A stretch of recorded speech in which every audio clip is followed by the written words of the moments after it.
Well, in spite of the fact that we've had rain showers here for the last hour, we've got a good crowd on hand. And people are out in the stands, and overhead, for the first time since we've been to the ballpark, it's blue sky. And a good sign. Now Chief Nakahoma comes out to the pitcher's mound as he leads the Atlanta Braves on the field. Atlanta with Chief Nakahoma. Hope he's not doing a rain dance out there, Lindsay. And now he takes off to the right field area where he goes behind the home run area and mounts his stallion and takes off for his teepee located in the home run area out in left field.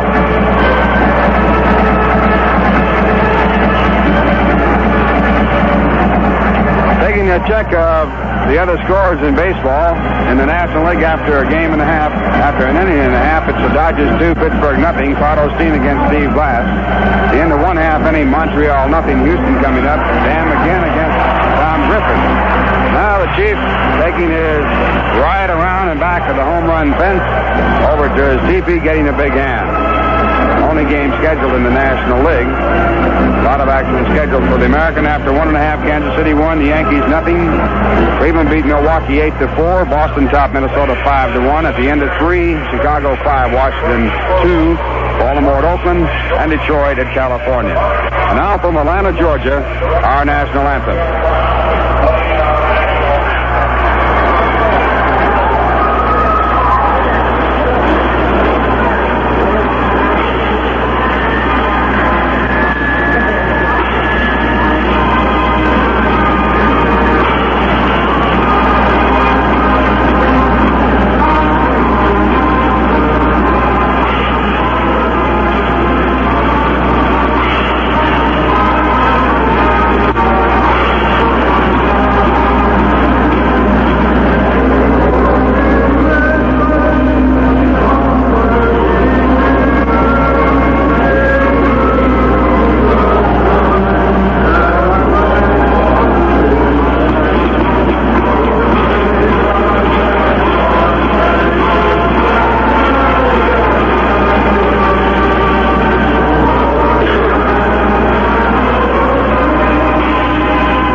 County High School Band playing our national anthem from Atlanta Stadium in Atlanta, Georgia. In the Eastern Division, the Cubs lead the New York Mets by 2.5 games. Cubs have won 26 and lost 20. The Mets have a 25-24 record. St. Louis is in third. They're 3.5 games out with a 23-24 record. Pittsburgh in fourth, 4.5 games back, 24-27. Philadelphia fifth, 6.5 games out, and Montreal 11 games out in sixth place. In the Western Division of the National League, Cincinnati with a record of 37 wins and 15 losses, leading Atlanta 6 1/2 games. The Dodgers are in in third place, 7.5 games back. San Francisco in fourth, they trail by 13. Houston 14 games out, and San Diego 15 1/2. In the American League, Minnesota leads in the Western Division over the Cal Angels by 2 full games. Oakland third, 7.5 back. Kansas City, Chicago, Milwaukee filling out the Western Division. And in the Eastern Division, Baltimore tops the Yankees by 6.5 games with a 34-16 record. Washington in third place. They're at an even 509 games out. Detroit fourth, Boston fifth, and Cleveland in sixth place. Now, after a delay of about 50 minutes, this ball game about to get underway as Tommy Agee steps up to the batter's box. And here for the play-by-play, Lindsey Nelson. Thank you very much, Ralph Cannon. Hello, everybody. It's Pat Jarvis out there on the mound now for the Atlanta Braves. He has a record of 5 wins and 3 losses. Against the New York Mets last year, Jarvis won 2 and he lost none. His lifetime record against the Mets is 4 wins and 4 losses. He has complete game victories in his last 2 starts. 1-0 over the Dodgers, 5-2 over the Phillies. Agee is in and waiting now. Batting average of .239, 7 homers, 14 runs batted in, and the first pitch is inside for a ball. On the coaching lines, Eddie Yost is at third, and Yogi Berra is at first. The official delay, 42 minutes. The delay was 42 minutes. Now the pitch, and it is swung on. And 1-1, the count to Agee with Bud Harrelson waiting on deck. The Atlanta Braves with an infield of Orlando Cepeda at first, Felix Millan at second, Gil Garrido is the shortstop, and Clete Boyer is around at third. Rico Cardi in left, Tony Gonzalez in center, Hank Aaron's around in right. Here's a 1-1 pitch, swung on and hit in the air to back of first in foul territory. Orlando Cepeda's over, and he muffed the ball as he tried to make a basket catch, and he's charged with an error. It rolled a few feet away as Cepeda got back on the foul pop, tried a basket catch, and the ball dribbled away from him. So he is charged with an error for prolonging the time at bat of Tommy Agee. Cepeda muffing the foul pop.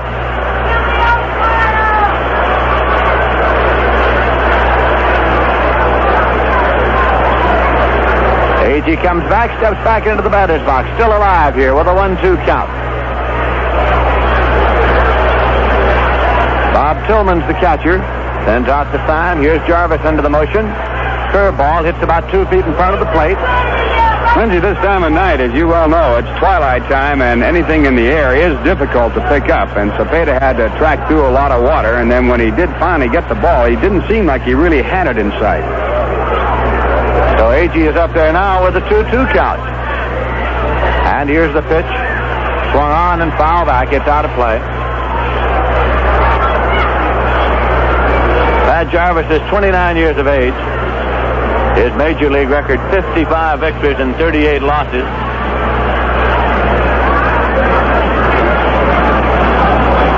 Last year he won 13 games for the Atlanta Braves. He had a record of 13-11. Curveball at it, popped up down the left field line deep, and coming over is Cardi, but he can't get to this one as it goes up into the stands foul in the left corner. Cardi was sort of sloshing his way across because there are great areas of standing water, not only in the grass part of the outfield, but in the warning track as well. And so Cardi was sort of sloshing his way over, but couldn't get to that foul ball that landed in the feet way down the left field corner. It's 330 feet to the foul pole down there. The count holds at 2-2. The pitch is high, and it's out full now at 3-2 to Agee. Last year in the season series between these two teams, the Mets won 8 games. Atlanta won 4.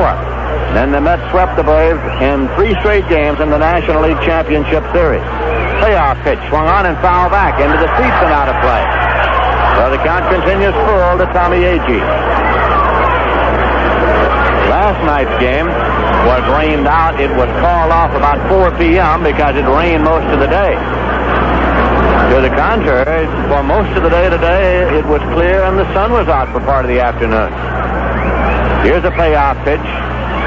Swung on and hit in the air, foul down the right field line, out of play. Goes over across the Braves bullpen. And the count continues, 3 balls and 2 strikes.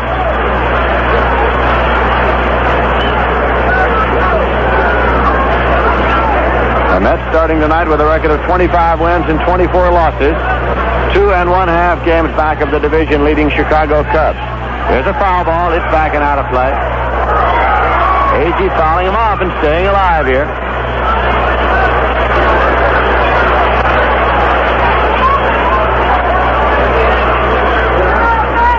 There was batting practice tonight.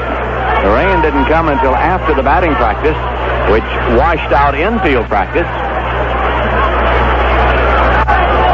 Again, Jarvis takes the sign. And here's the pitch. Swung on it on the ground to short. Gil Garrido is up with it. He goes across to Cepeda in time, and it's one away. So Agee grounds out. People who care don't litter. The people of Rheingold care. They ask you to keep America beautiful.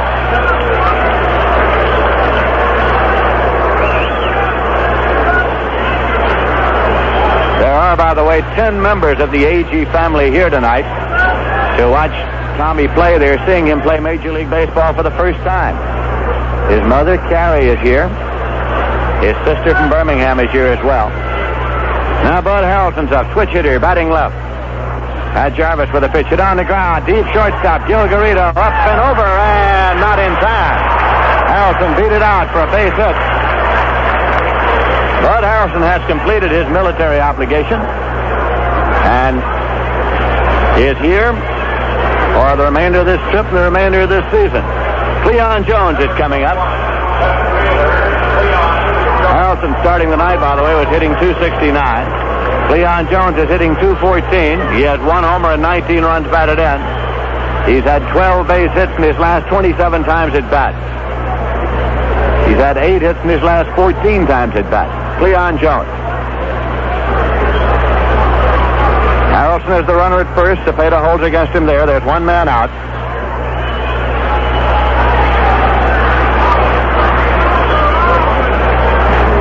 Jarvis sets up and checks. Pitch to Cleon Jones, and it's low for a ball. Art Shamsky has moved out on deck.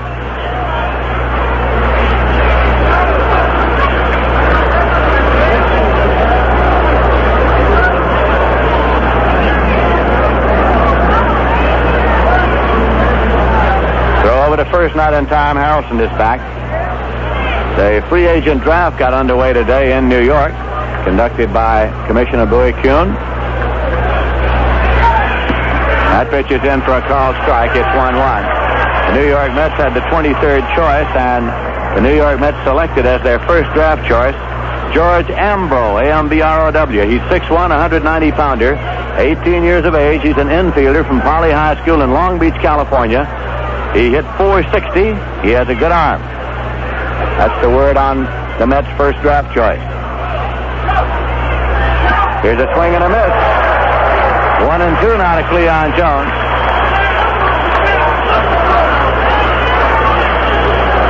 No score, and the Mets are batting here in the top half of the first inning.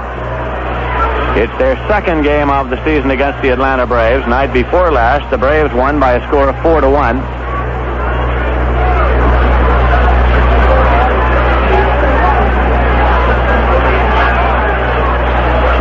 Jarvis looks in, has the sign. Harrelson takes his lead at first.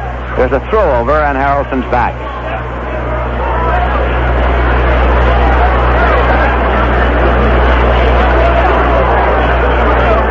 One and two is the count to Cleon Jones. Pitch is hit on the ground to the right side. It's going to go through for a base hit. Harrelson is turning second. He's on his way to third. The water slows the ball up. There's no play on him at third as Aaron just now gets to the ball. Henry Aaron tiptoeing around a little now, going back to his post out in right, as the ball barely got out of the infield before coming to a stop back there in the water. It's a waterlogged outfield. It's a base hit, of course, for Cleon Jones, who holds at first. Runners at first and third, and Art Shamsky coming up. Shamsky has a batting average of .324. He has 5 home runs and 20 runs batted in.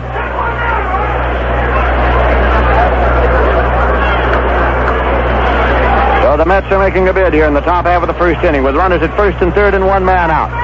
With Shamsky at the plate, Kenny Boswell moves up on deck.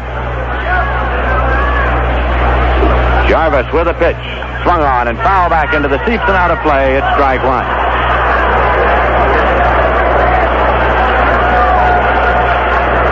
Donald Davidson, the veteran baseball man who is the game director here at home and the road secretary when the Braves are on the road, was ill night before last and missed the ball game, but Donnelly's here tonight. He's been in charge of these proceedings as far as getting the game underway in the rain and the weather and whatnot.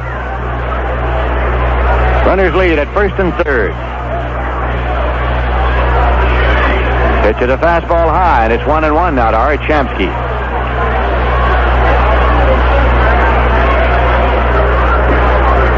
The Atlanta Braves have a record of 28 wins and 19 losses. They trail the Western Division leading Cincinnati Reds by 6 1/2 games.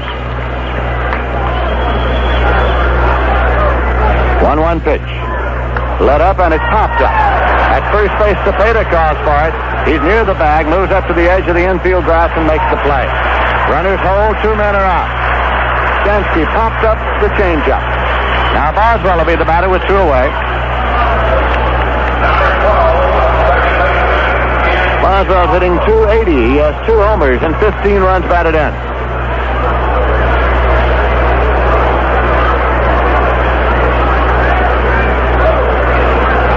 Boswell's a left-hand batter.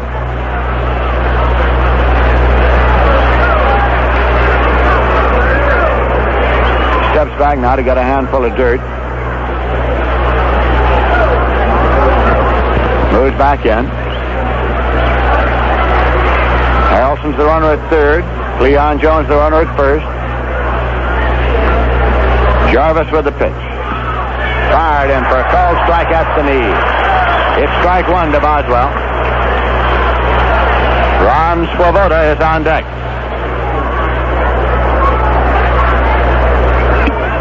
There is no score. Mets are batting in the top of the first inning. The game got underway after a 42-minute rain delay. Now the pitch swung on and hit in the air down the left field line, but slicing over into foul territory. Purdy can't get to it. It falls down there, out of play.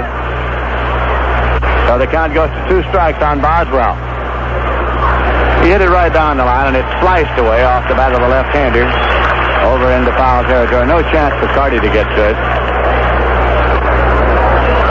There's a lot of space, as we've mentioned many times, to chase foul balls in this ballpark. Stands are back from the foul lines. The general contour of the stadium is circular.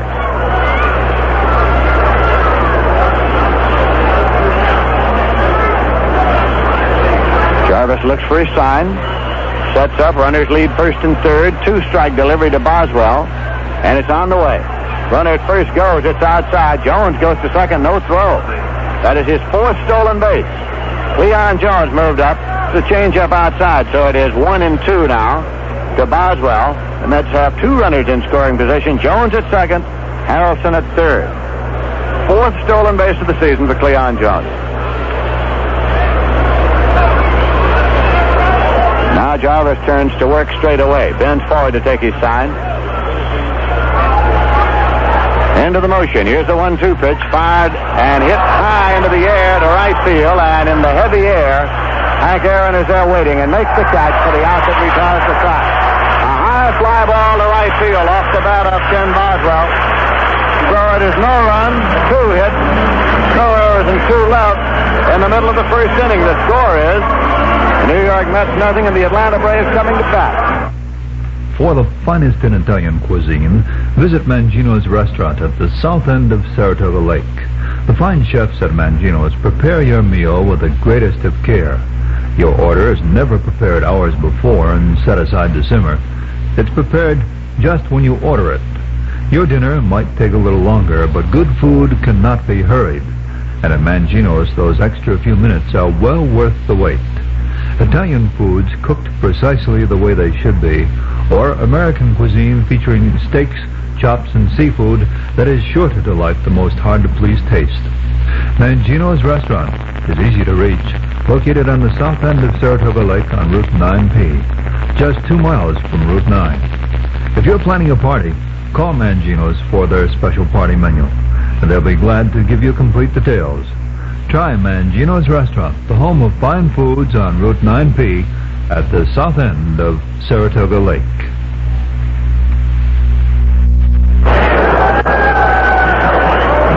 We're going to the bottom of the first inning, but first we pause for station identification. This is the New York Mets Baseball Network. This is your New York Mets baseball station in Saratoga Springs, New York. WKAJ-FM 102.3 on your dial. This is Lindsey Nelson with Ralph Kiner and Bob Murphy at Atlanta Stadium in Atlanta, Georgia. The Met pitcher is Tom Seaver. He's 25 years of age. He has a record this year of 7 wins and 4 losses. Against the Atlanta Braves last year, he won 3 and lost none. Seaver's lifetime mark against Atlanta is 10 wins and 2 losses. He has lost his last 3 starts and 4 of his last 5. In the 4 losses, the Mets have scored only 1 run for Seaver. He leads the National League in strikeouts with 114. He has struck out 10 or more batters in 6 of his 12 starts, including 1 game against the San Diego Padres when he equaled the Major League strikeout record of 19 batters for a 9-inning game. Gil Garrido has an 8-game hitting streak, hitting .333, 1 homer and 3 runs batted in. Here's Seaver's first pitch. Garrido watches low for ball 1. Billy Williams is the umpire behind the plate. Nick Colosi is at first. Tom Gorman is the crew chief at second, and Mel Steiner's around at third. Here's a fastball in for a called strike. It's 1-1. Felix Millan is on deck.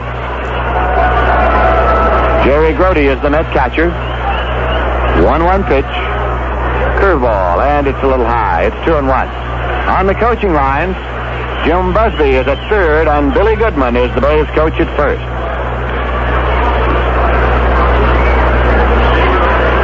Seaver offers 2-1. Hit on the ground, deep shortstop. Harrelson's over, up with it. Throw to first base is in time to get Gil Garrido. So there's one away. Second baseman Felix Millan is hitting .295. He has 2 homers and 12 runs batted in. The New York Mets have Art Shamsky playing first base. Ken Boswell is at second. Bud Harrelson is the shortstop. Joe Foy is at third. Cleon Jones is in left. Tommy Agee is in center. Ron Swoboda is in right. Here's a pitch in for a called strike. Don Clendenin was here tonight in the locker room, and as a matter of fact went through some brief calisthenics and swung the bat a few times to see if he had any pain. Now here's the pitch. This is outside. It's 1-1. You'll recall that at Shea Stadium in New York on the recent homestand, he pulled a muscle in the rib cage and has been out of action since. Here's a swing and a foul ball rolling off back into the water. It's 1-2. Earlier in the day, the medical advice to Clendenin had apparently been that he rest until possibly the Mets return home, but after further consultation, that apparently has been changed. Hank Aaron moves up on deck, and here is the 1-2 pitch. Swung on, hit right back to Seaver. Ground ball, he tosses over to first in time.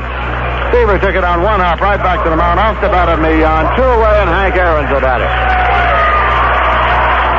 Hank Aaron getting a great ovation, one of the superstars of the game with a batting average this year of .324, 17 home runs, 47 runs batted in. Earlier this year got his 3,000th base hit. Hank Aaron, who came to the Braves in Milwaukee in 1954. Seaver's pitch. Breaks low and away. It's ball 1. Hank Aaron has become the first player in the history of baseball to get 3,000 hits and have 500 home runs. Now the 1-0 delivery. And it's high and away. Tom Seaver has said on numerous occasions that from the time he first heard of him in the 1957 World Series that Aaron has been his hero. As a matter of fact, Seaver dedicated a book that he did to the likes of Hank Aaron and all sports people who've been inspired by stars like Aaron. Swinging a ground ball to the right side. It's going to be a slow roller, tough to play. Boswell over in time. Boswell played the slow roller off the bat of Aaron over to Shamsky in time for the out. So it's no runs, no hits, no errors, and none left. And at the end of an inning, the score is the Mets nothing and the Braves nothing.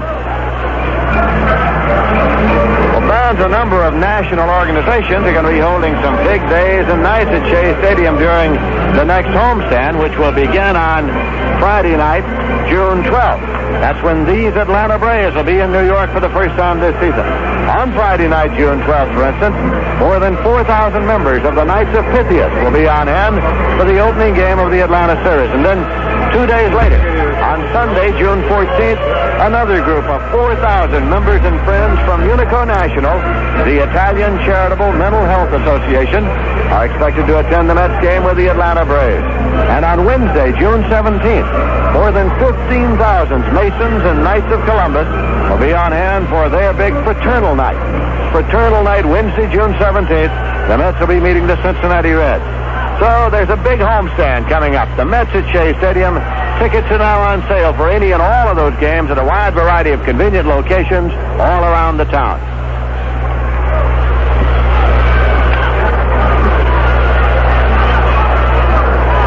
The Mets send up Ron Swoboda here in the top of the second.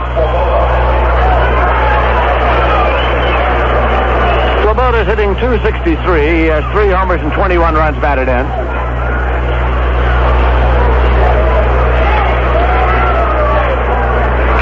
Tad Jarvis with a record of 5 wins and 3 losses is the Atlanta pitcher tonight. Here's a swing and a foul ball. It's back and out of play.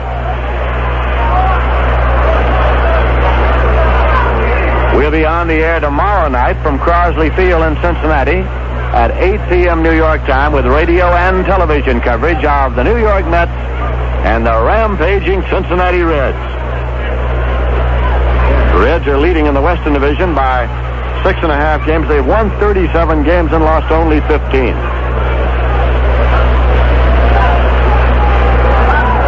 The count is strike one to Swoboda, who is now back into the batter's box. Joe Foy is on deck. Pitch is high, and it's 1-1.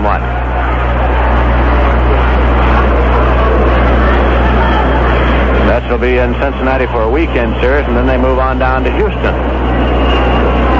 Here's a 1-1 delivery. Swung it on the ground to the right side. Second baseman Felix Millan is up. He goes over to Cepeda in time. Swoboda has grounded out. Joe Foy is the batter. Joe Foy is hitting .206. He has 2 homers and 15 runs batted in. Foy has set a new National League record by walking in 12 straight games.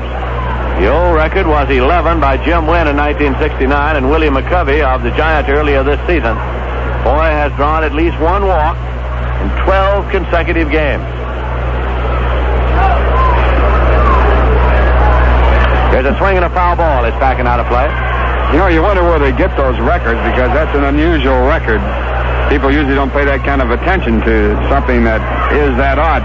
But then you go back to the record by Dale Long of hitting a home run, at least 1 home run in 8 consecutive games. Now here's the pitch to Foy. Let up, and it's low. It's 1 ball and 1 strike. 1 man out, nobody on base. The Mets nothing and the Braves nothing. Fans still coming in here at Atlanta Stadium. Of course, they stayed home until they were sure the rain had stopped. Here's the 1-1 delivery. Let up, and it swung on it in the air to left field. Rico Carty's there. He one-hands the ball for the out. Foy pulled the changeup in the air to left. Rico Carty came over and characteristically took it with 1 hand. He says it's easier for him that way. Now Jerry Grote is the batter. Grote's hitting .157. He has 2 homers and 9 runs batted in.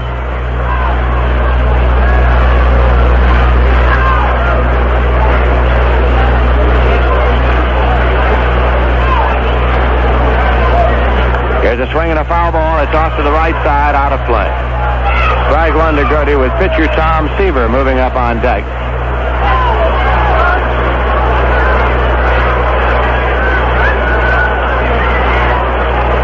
The game that was rained out last night has not definitely been rescheduled as yet. There's a fastball fired in there for a close second. Jarvis on the follow-through falls off on the right side and almost loses his balance and comes stumbling off the mound on the first base side. Now he is staring at the spot where he apparently caught a spike. I guess any pitcher that could fall off an automobile in a victory parade can fall off a pitching mound, Lindsay. That's one of the unusual things in this game. Here's a pitch. Swung on and hit in the air in the right center field, and Henry Aaron moves up calling. Aaron's there, and he makes the catch. Sides out in order. No runs, no hits, no errors, and none left. And in the middle of the second inning, the score is Mets nothing and the Braves nothing. Go to I am going on a long journey. I will be following the springs. It is high time that I was searching for the natural things. At Rheingold, we brew beer with the natural things. Today, in an age of artificial flavors and artificial colors and artificial products, Rheingold Extra Dry is brewed the old way, the natural way, with North Dakota barley, great American corn, imported and domestic hops, good water, and that's all. Everything is natural. So is the taste. Natural Rheingold. It is high time that I was searching for the natural things. Rheingold Breweries Incorporated, New York, New York, and Orange, New Jersey, ask you to help keep America beautiful. Grote was the last man up. Wayne Garrett White came out to warm up the pitcher, but Tom Seaver, who had been on deck, went back to the dugout to get rid of the jacket and get his glove, his cap, and so Seaver and Grote came out together and have just begun to warm up pitches now. So in the National League, at Forbes Field in Pittsburgh, at the end of 4 innings, the Dodgers 2 and the Pirates nothing. Claude Osteen 7-4 against Steve Blass 2-7. And the Montreal Expos, who have lost 10 in a row, are at the Astrodome tonight. And going to the bottom of the second, it is Houston 4, Montreal nothing. Doug Rader hit a grand slam homer in the first inning, his 11th homer of the year. Danny McGinn 3-4 against Tom Griffin, who's 1-6. In the American League in New York, at the end of 4, the Kansas City Royals 1 and the New York Yankees nothing. Jim Rooker against Stan Boston. The ovation you hear is for Rico Carty, who is coming up. Rico Carty with a batting average of .435, 14 homers, 45 runs batted in. Earlier this year, he hit in 31 consecutive games. Carty hitting cleanup for the Atlanta Braves, facing Tom Seaver.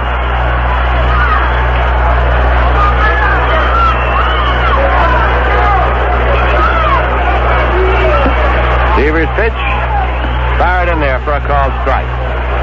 Cleveland Indians have defeated the Milwaukee Brewers by a score of 8-4. Bill Hennigan got the win. He's 4-1. Ray Peters took the loss. He's 0-1. Here's a pitch low. Ted Savage and Ray Foss had home runs in that ball game. 3 for Savage, 7 for Foss. 1-1 pitch to Carty. Curveball. It's hit deep to right field. Way back there. And if it stays fair, it is gone, but it is a foul ball. A foul ball just veering to the right of the foul ball in the right field corner. It's 1-2 to Rico Carty. The Boston Red Sox have defeated the Minnesota Twins 5-1. Sonny Siebert 5-2 over Jim Cott 5-2.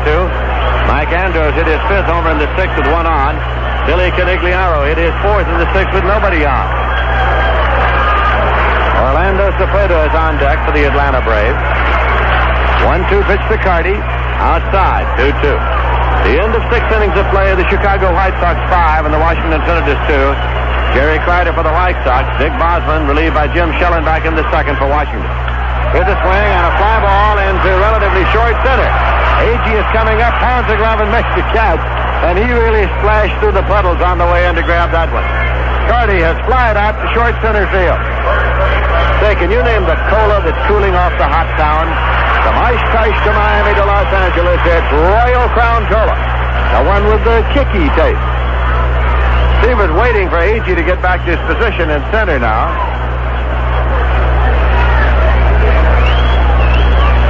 The Baltimore Orioles are at Oakland against the A's in a later start, and the Detroit Tigers are at California against the Angels in a later start.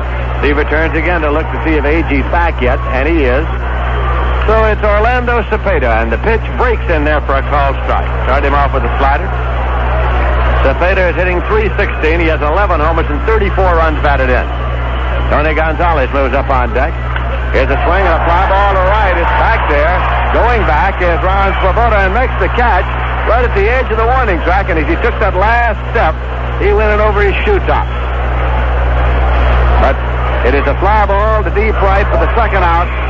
And Tony Gonzalez is coming up. Gonzalez is hitting .247, 3 home runs and 22 runs batted in. It's the Mets nothing, the Braves nothing in the bottom of the 2nd inning. Atlanta Stadium in Atlanta, Georgia. It's fired in for a call strike to Gonzalez as Clete Boyer moves up on deck.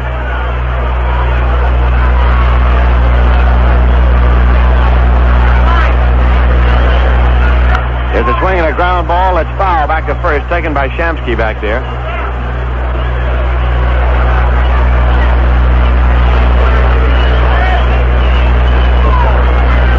Yesterday was a rainout date, but the Braves cut their roster by 1 man when they sent out Gary Neibauer, a pitcher, so that they now stand at 24 men. They're man shy on their roster at the moment.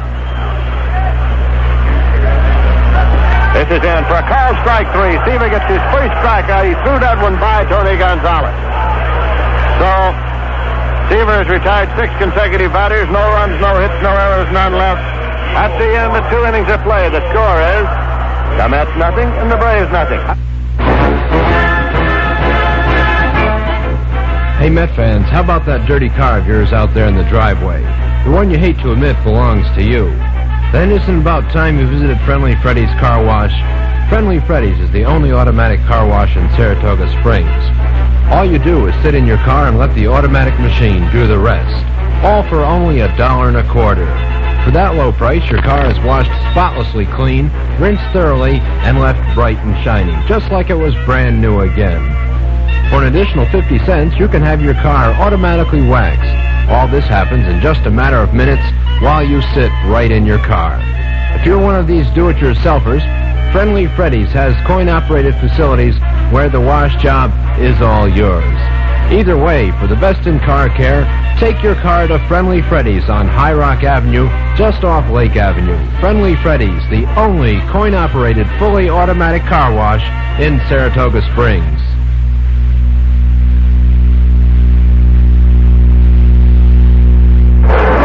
Now to the top of the third of a scoreless ball game. Tom Seaver hooked up with Pat Jarvis, and an interesting point just pointed out to us by Artie Freeman, our statistician, in figuring up Rico Carty's batting average.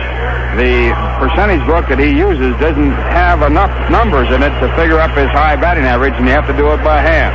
Now here's Bob Murphy for the play-by-play. All right, Ralph, Tom Seaver will hit against Pat Jarvis as we go now to the top of the third with no score. Right-hander against right-hander. The pitch to Tom, a curve low and outside. It's ball one.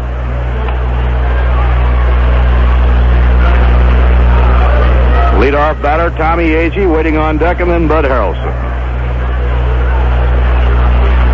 Bob Tillman behind the plate in the game tonight. Now the pitch on the way. Swing and a miss by Seaver. 1 ball, 1 strike. We have a lively turnout here in Atlanta. A good turnout when you consider all the rain that has fallen the last week in the city. Yogi Berra coaching at first, Eddie Yost at third. Now the pitch. Swing and a miss by Seaver, and the count is 1-2. Before you came on the air, Bob, Lindsay and I were talking about Pat Jarvis falling off a car in an opening day parade when he was in the minor leagues and injuring himself. And right now on the mound, he's been falling off that mound about 4 or 5 times. He certainly has. He reminds you a lot of Jim Bunning, but he's been falling even more than Bunning. Low and outside. And I don't really think the rain has had anything to do with it. Do you, Ralph? He's pushing off too hard. It's his pitching style, and he gets that leverage by pushing off, which Bunning does too. And also Bob Gibson did it quite a bit. Now the windup by Jarvis, the pitch to Seaver. Fly ball hit high in the air to right center field. Moving over the center fielder, Tony Gonzalez, and he makes the catch easily. When Pat Jarvis fell off the convertible in an opening day parade, it was in Richmond, Virginia. In addition to hurting, it's got to be a little embarrassing, doesn't it? Now Tommy Agee coming up. Tommy taking some time now to let Seaver get back to the dugout. Pitcher has an ally on this ballpark in the tremendous area in foul territory from first around to third. Looks like it's about 40 yards from the foul line of the dugout. And a foul ball back toward our broadcasting booth, no play. We almost lost our demon statistician, Art Friedman, as he draped himself over the broadcasting booth, trying to make a spectacular one-hand catch.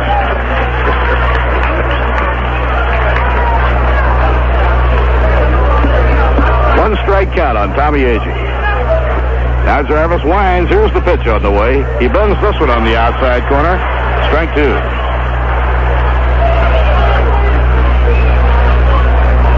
Enough water in that outfield tonight to hang 10.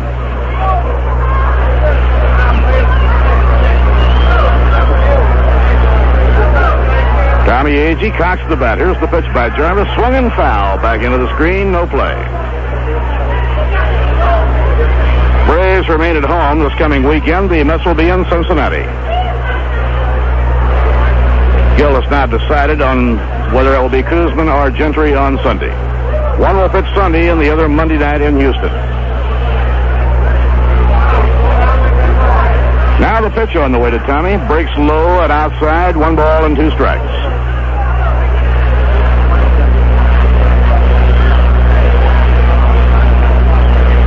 Only 3 games in the National League tonight. The action here, a game in Houston and a game in Pittsburgh. Braves playing straight away against Agee. Now the pitch by Jarvis, hit hard, a base hit through the hole and into left field. And it rolls to a stop in a big water hole. So the left fielder Carty has to come slashing in quickly. Boy, that ball was really hit by Tommy Agee. A wicked shot through the hole in the left field. But when it got into the outfield and into all that water, it just came to a quick halt.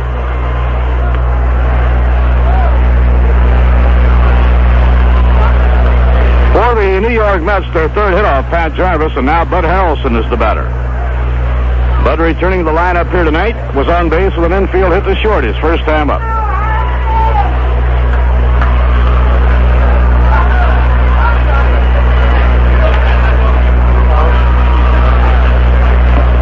Here's the pitch on the way. Agee is running. The throw to second base, the slide, and he steals it by a mile. For Tommy Agee, his 15th stolen base of the year. He really had that one by a wide margin. So Tommy Agee puts himself in scoring position. 1 ball and no strikes to Bud Harrelson.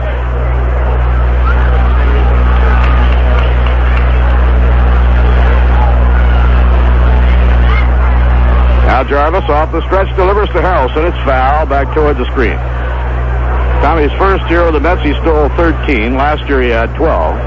This year he already has 15. The Mets have become a running ball club. You have a strong pitching staff. If you can put a running club behind it, it's got to help you out.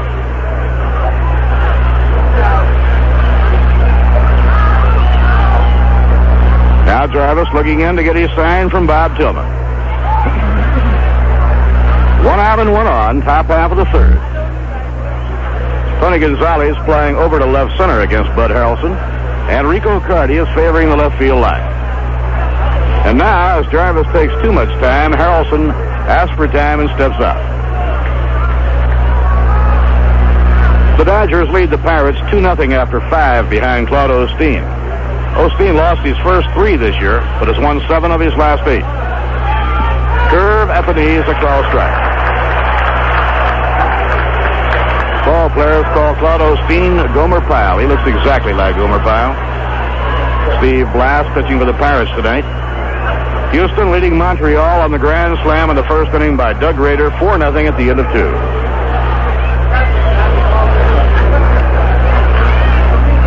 Jarvis, a very deliberate pitcher.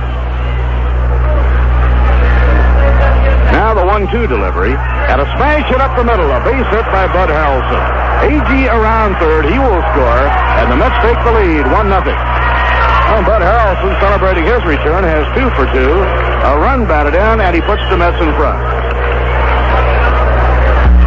All of those in Harrelson's reserve unit, who were called back during the time of spring training to New York during the postal strike, and who served in that capacity, had their reserve careers shortened by a year. That's the reason Bud was able to rejoin the Mets early.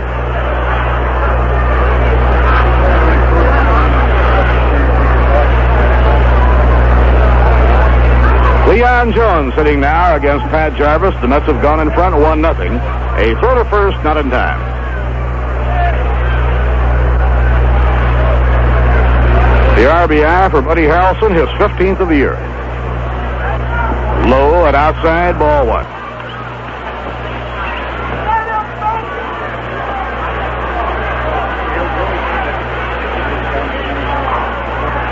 Things are looking better on the medical report for the New York Mets.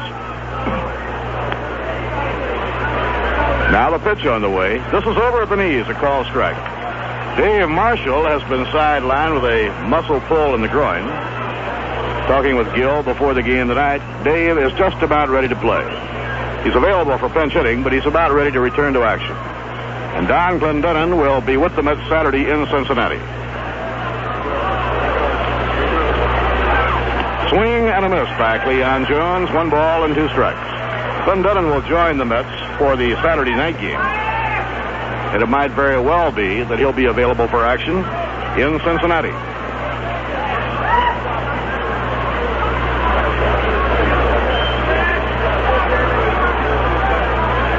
Cleon single to right his first time up.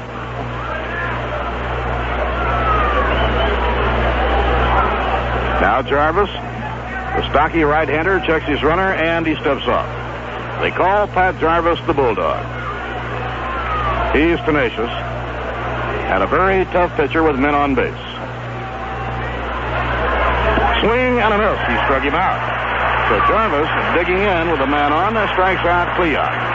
Right here, we pause for station identification. To New York Mets baseball on WKAJ FM 102.3 in Saratoga Springs, New York, the home of the New York Mets.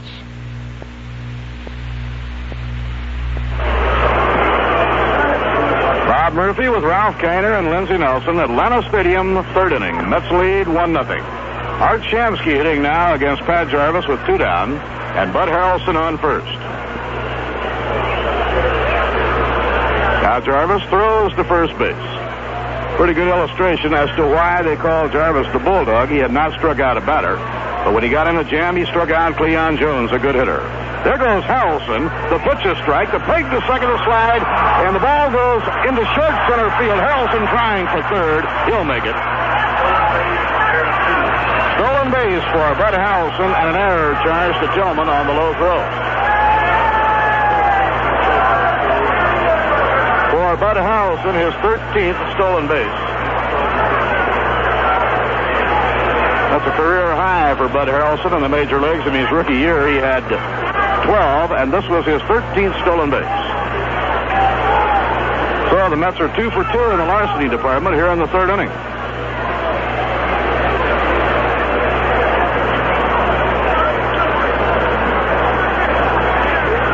Now Jarvis winds. Here's the pitch. Foul back to the screen. That's 2 for 2 in this inning in stolen bases. Cleon Jones had a stolen base in the 1st inning. So in the game, they're 3 for 3 in 3 innings.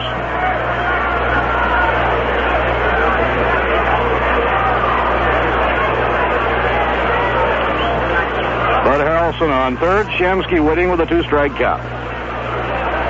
Now the pitch by Jarvis. Fastball high, 1-2. Art Shamsky hitting .321 with 5 homers and 20 RBIs. In this game, Art is 0 for 1. He was retired in a pop-up to Orlando Cepeda.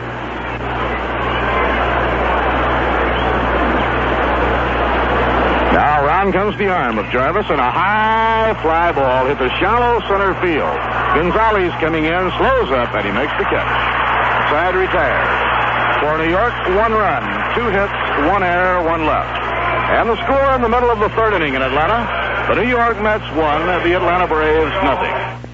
Dolly, it's late. Why don't you turn off that radio, honey, and go to sleep? Oh, Andy, I just want to stay up a little longer. But, Dolly... I just have to hear my favorite radio broadcast. Honey, Jack Armstrong's been off the air for years. Andy Granatelli, you know that's not my favorite. I'm waiting up to hear our latest STP commercial again. I just love the way that man says, STP oil treatment cuts the friction, cuts the wear, and cuts the mustard. Helps you run smoother, cooler, quieter, longer. But, Dolly, it's 2 o'clock in the morning. And then there's that cute jingle. From the Indy to Le Mans, STP, the champion. Dolly, I just got to get some sleep. Please, no more talk about STP oil treatment tonight. Okay, Andy, maybe you're right. I can listen in the morning. Good night, honey. Smoother, cooler, quieter, longer. Dolly, you're talking in your sleep again. Won't drain off vital engine parts. Oh, well, at least she cares about my work.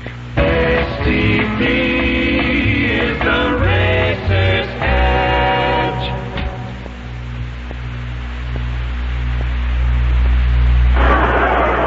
For the Atlanta Braves, coming up to hit against Tom Seaver, 3rd baseman Clete Boyer will lead off. Braves bring up the bottom 3rd of the order. Boyer will be followed by Bob Tillman and then Pat Jarvis. One and all concerned, very anxious to get the game in tonight. Last night's rainout will have to be made up the next time the Mets come into Atlanta, probably a Friday night, Friday night doubleheader. Had the game tonight been rained out, it would have meant 5 and 3 days the next time around.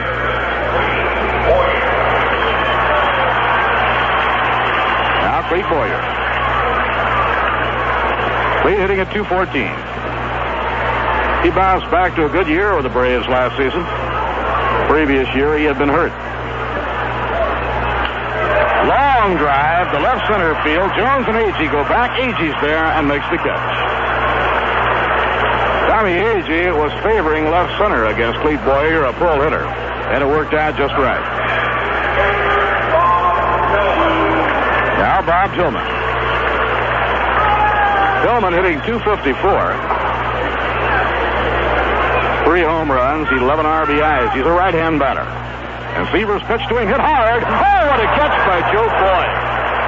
Beautiful play by Joe Foy. He whirled and lunged toward the line and made a one-hand grab of a sizzling liner. You can't hit a line drive much harder than that one, can you, Ralph? Hit that ball hard. I wonder if that ball would have stayed fair. It was curving away from Joe as he made the lunge, and it might have gone foul. It very well could have gone foul, but I'm just as glad we didn't have to find out. Now Pat Jarvis. Jarvis, 2 hits and 29 times at bat this year. Seaver swings out of his windup. Down comes the arm. Fastball in for a call strike.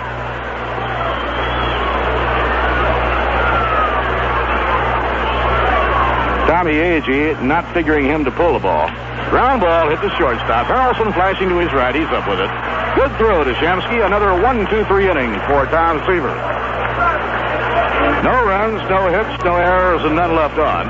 Now, at the end of 3 in Atlanta, the New York Mets 1, the Atlanta Braves nothing.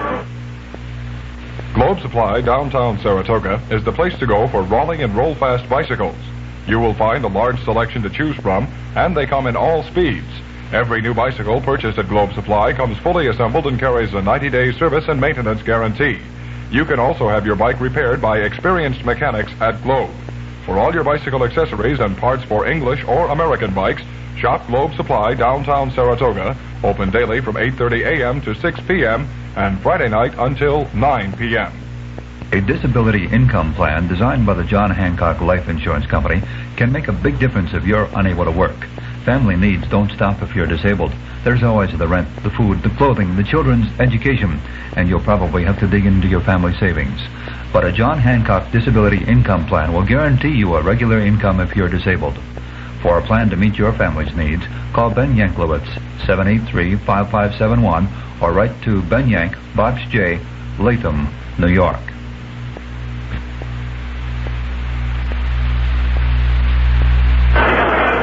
Now we go along to the 4th inning at Atlanta, the Mets leading 1-0. For those of you who may have joined us late, tonight's game was delayed 42 minutes because of rain.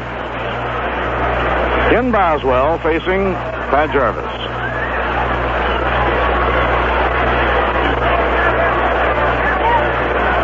Jarvis, stocky right-hander. Last year won 13 and lost 11. He's had 3 winning years with the Atlanta Braves. And a foul tip off the bat of Kenny Boswell. He had been considered the ace of the Atlanta pitching staff until last year when he was replaced by Phil Niekro. Niekro came along to win 23 games. And Ron Reed won 18. Here's the pitch on the way. And a bunt by Boswell off the mound is Jarvis. He'll throw quickly just in time. That was a look and listen play at first base. It was that close.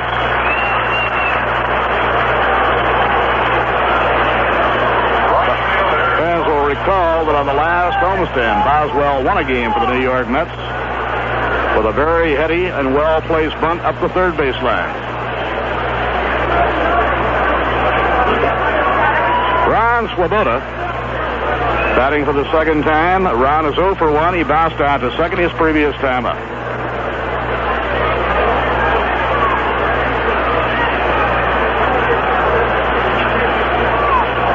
And the windup by Jarvis. Curve is over. Call strike 1. Pat Jarvis has had 3.5 years with the Atlanta Braves. He's had a winning record each season he has been with Atlanta. Pitch thrown. Duran is on the outside corner for a call strike. He has good command of his breaking ball.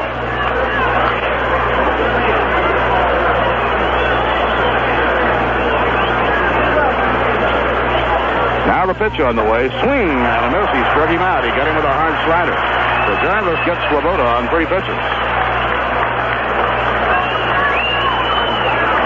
For Pat Jarvis, his second strikeout, and it will bring up Joe Foy. He made a remarkable catch of a sizzling line drive off Tillman's bat.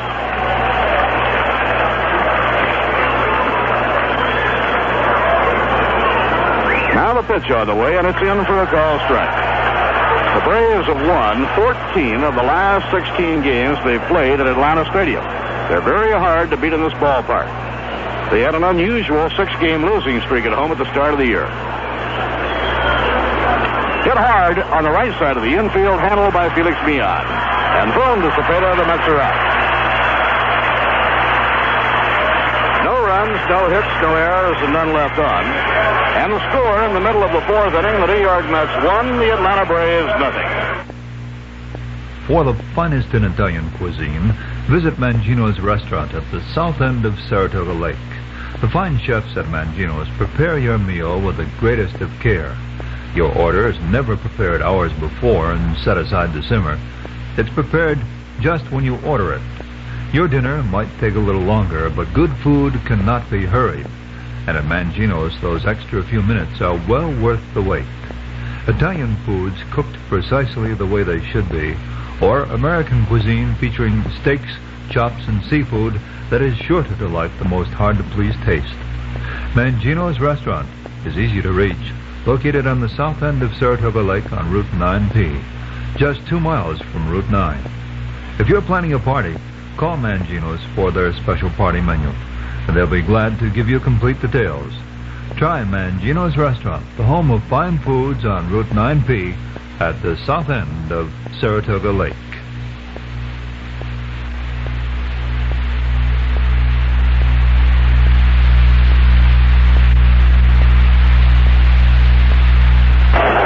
The Atlanta Braves will have the top third of the batting order facing Tom Seaver in the last of the 4th inning. Gil Garrido, Felix Millan, and Henry Aaron. Gil Garrido 0 for 1. Harrelson threw him out in the 1st inning.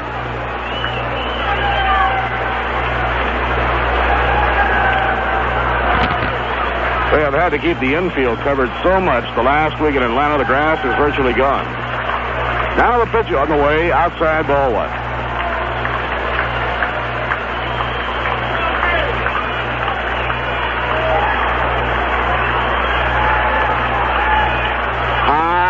Pop fly into shallow left field. Cleon Jones plenty of time to settle under it, and he makes the grab. Tom Seaver seems to be pitching a little different type game here tonight. Not exploding that fastball, but pitching very carefully and very well.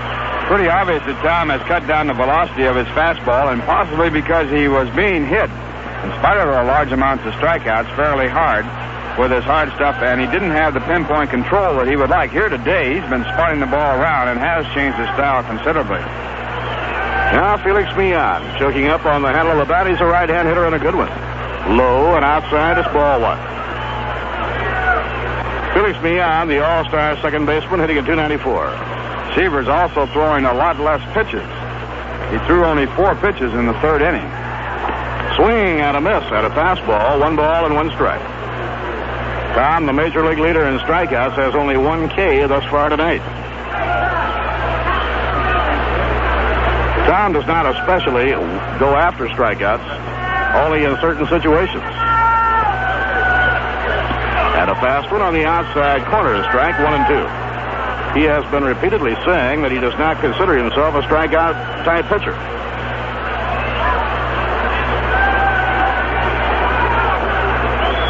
It's 1 and 2 on Felix Millan. In comes the pitch.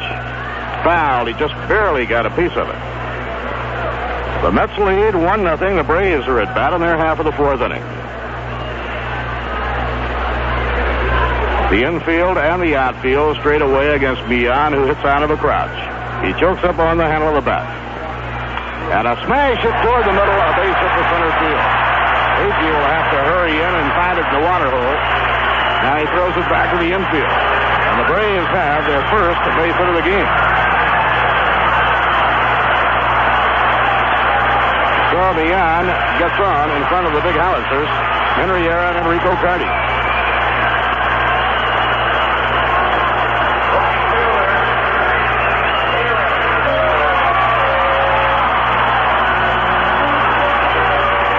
Again, Tom Seaver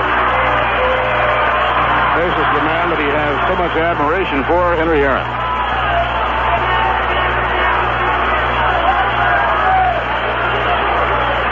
Henry Aaron has 17 home runs, 47 runs batted in. He's hitting at .322. Now the pitch on the way. Curve, low outside, ball white. Let's have the infield looking for the double play. The outfield rather deep and straight away. Art Shamsky holds against Felix Millan. Up goes the leg, down comes the arm, and a high fly ball to center field. It's playable. Tommy Agee back one step, taps the glove, and puts it away for the out. So Aaron's guys out, 2 down, and the red-hot Rico Carty comes to bat.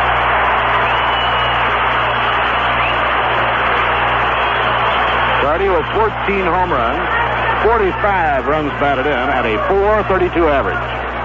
There was an article in the paper here the other day that quoted Ted Williams as saying that he thought Rico Carty could hit .400 this year. I disagree with Ted in one thing that he said in the article. He said that Carty has real good speed and should beat out a lot of base hits.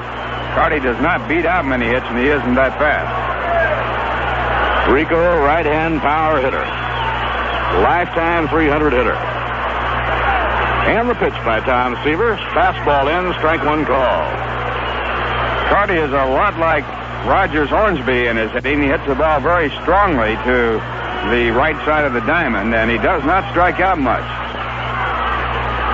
Felix Millan leading off first. Mets lead 1-0. And Seaver's pitch on the way. Low and outside. 1 ball, 1 strike. And another big hitter, Orlando Cepeda, is the on-deck batter. It would be hard to match up a more potent middle of a batting order than the Braves possess, with Henry Aaron, Rico Carty, and Orlando Cepeda.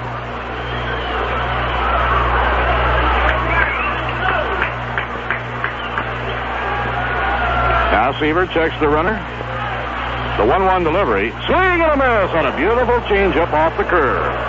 It's 1 ball and 2 strikes. Seaver pulled the string on his curve ball and caught Carty far off his timing. A matching of skills. The pitcher against the hitter. Changing the speed of the ball. To throw that hitter just a little bit off of his timing. Jerry Grody crouched behind home plate. Seaver reads the information. Agee now is playing deep and over toward right center against Rico Carty.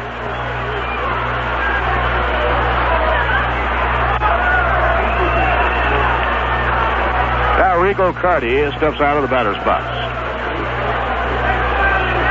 And the pitch on the way. In the dirt, it gets by Jerry Grody. Millan goes to second. Wild pitch charge to Tom Seaver.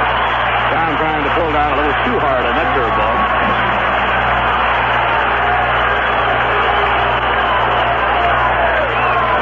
So that puts the tying run in scoring position. The count is 2-2 on Rico Carty.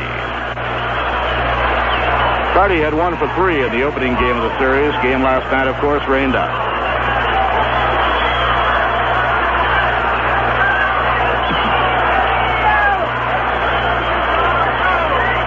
Now Seaver up into pitching position.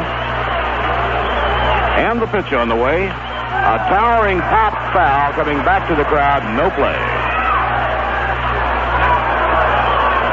And Seaver again will be working 2-2 to Rico Carty.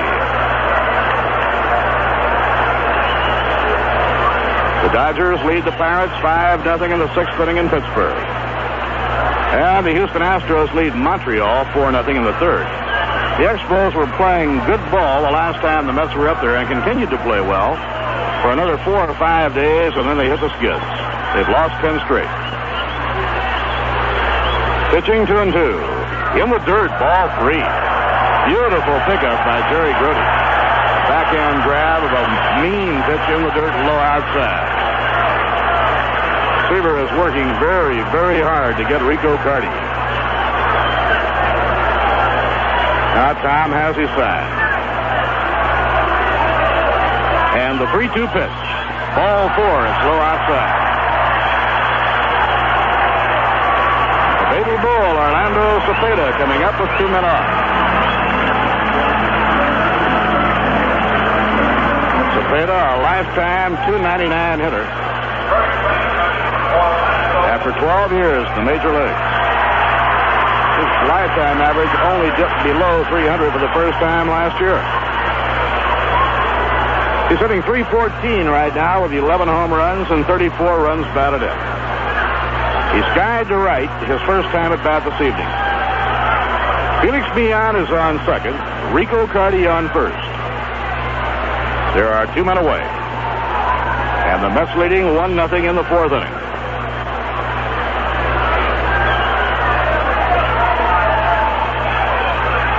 So Tom Seaver checks his runners. Pitch thrown is under the knees, ball 1. Veteran center fielder Tony Gonzalez occupies the on-deck plate. Those baseball-shaped plates or discs the batters kneel in come in mighty handy on a wet night like this. And the 1-0 delivery. Fouled, going out of play behind first, back up into the crowd.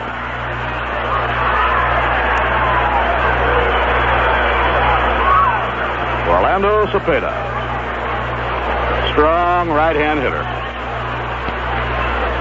He hits a lot to right center, and the big area left open to him is between Cleon and the left field line. The 1-1 delivery. Curve is foul. Back to the screen. It's 1 ball and 2 strikes. Now, Tom Seaver, who obviously has been pitching a different style game tonight and not going for strikeouts, is in a position now where he'll probably try very hard to get it. He's added something right here in pitching to both Carty and also to Cepeda. Now the 1-second stop by Seaver. Here's the pitch on the way. Fouled, back up toward the press level.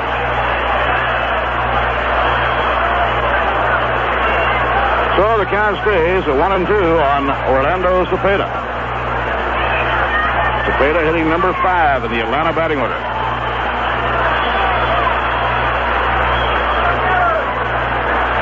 Grody sets up the target. And the pitch. Outside, a hard slider. It's 2 balls and 2 strikes. So the battle rages on. Felix Millan on second, Rico Carty on first, 2 men down. And the count 2-2 now on Cepeda. Now the pitch on the way. Fouled again.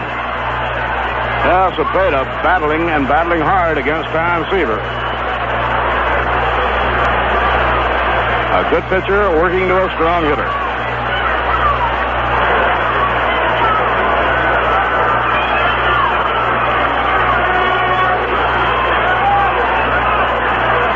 Seaver nods in agreement with Jerry Grody. Here's the pitch. Hit hard toward the middle. A base hit will tie up the ball game. Millan is around third scoring. Agee bobbles the ball. Carty is around third. He'll hold there. Into second base goes Cepeda.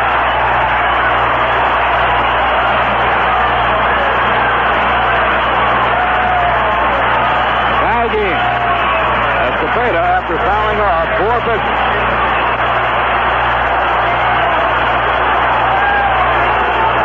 Cepeda got a ringing single up the middle. Agee had trouble with it in a water hole out there. He will be scored a single. An error will be charged to Tommy Agee. Gives Cepeda a run batted in.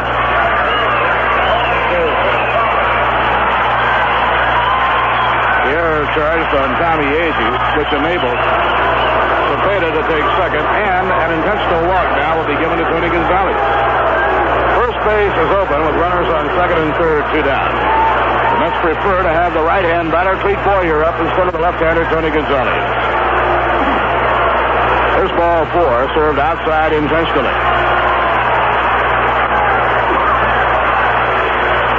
Bases loaded. Veteran Clete Boyer, right-hand hitter. Clete has some power. He has 6 homers this year and 24 runs batted in. So here's a big spot in the game for the New York Mets. Rico Carty is on third, Orlando Cepeda on second, Tony Gonzalez on first. Now Seaver into his windup. Here's the pitch. Low, outside, ball 1.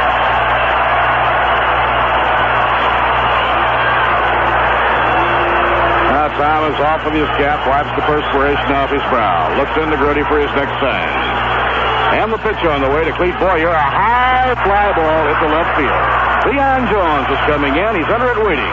Makes the catch. The side is out.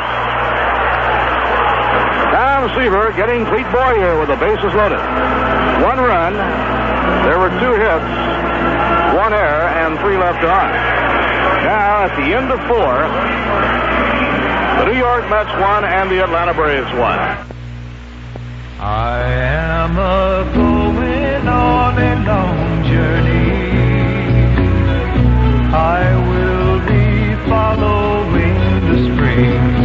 It is high time that I was searching for the natural things. At Rheingold, we brew beer with the natural things. Rheingold takes the time to find the best barley, corn, hops, and water. Rheingold takes the time to carbonate itself naturally. Rheingold takes the time to lager the beer to a good extra dry natural taste. But when it's good and ready, we turn on the speed. Because what good is a fresh, natural tasting beer if we don't get it to you that way? Natural Rheingold. It is high time that I was searching for the natural things. Rheingold Breweries Incorporated, New York, New York, and Orange, New Jersey, ask you to help keep America beautiful.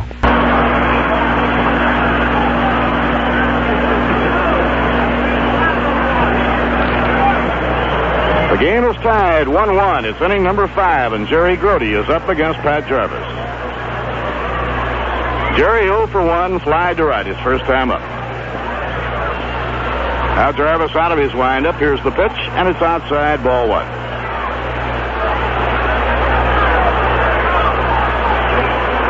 Jerry probably has been pressing and worrying about his batting slump he's been trying to fight his way out of. The 1-0 delivery is in for a call strike, and again, Pat Jarvis falls down. He pushes off that pitching slab so hard that about 4 times tonight, he has spun all the way around and down to his knees.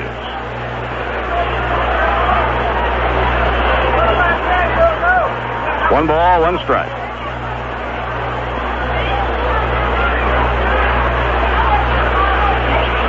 And the pitch to Jerry Grote. Foul ball back over the backstop screen and into the area of the crowd. 1 ball, 2 strikes. Tom Seaver is out on deck. Then Tommy Agee at the top of the batting order.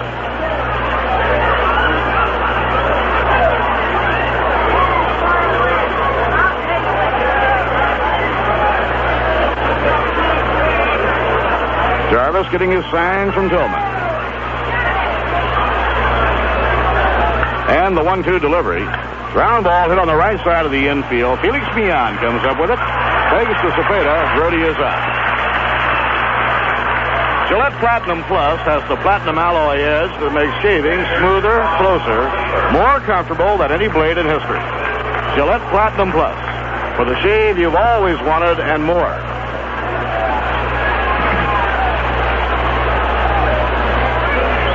Tom Seaver is 0 for 1. Tom flied to center his first time at bat. The Dodgers lead the Pirates 5-0 in the 7th inning with Osteen on the mound. Foul ball hit back up toward the press box. And Houston on a grand slam by third baseman Doug Rader, leading Montreal 4-0 in the 5th inning. They're on the 8th inning at Yankee Stadium with Kansas City leading the Yankees 1-0. Jim Rooker pitching against Stan Bonson. Ground ball hit the shortstop to his right. Gil Garrido. The long throw is in time. Now Tommy Agee will have to kill some time and let Tom Seaver get back. A long hike from first base back to the visiting dugout behind the third base line. Cleveland beat Milwaukee 8-4. Phil Hennigan was the winner and Ray Peters the loser. Homers by Ted Savage and Ray Fosse. Sonny Siebert spun a 5-hitter at Fenway as the Red Sox turned back Minnesota 5-1. They beat Jim Cott. Mike Andrews and Billy Conigliaro hit home runs. The White Sox leading Washington 7-3 going to the ninth inning. Home runs by Walt Williams and Bill Melton of the White Sox. 2 outs and nobody on. Tommy Agee waiting. And he pops this one foul back into the crowd. No play. Tommy 1 for 2. He singled his last time up and promptly stole second. Mets have stolen 3 bases so far in the game. Later tonight, Baltimore plays at Oakland and Detroit will be at California. Fouled. Again, it spins off the bat and back up over the press level into the crowd. So Jarvis, who's had good control, has the 2-strike advantage. The Mets scored in the third inning with Bud Harrelson singling the run home. The Braves tied the game in the fourth on a run-producing base hit by Orlando Cepeda.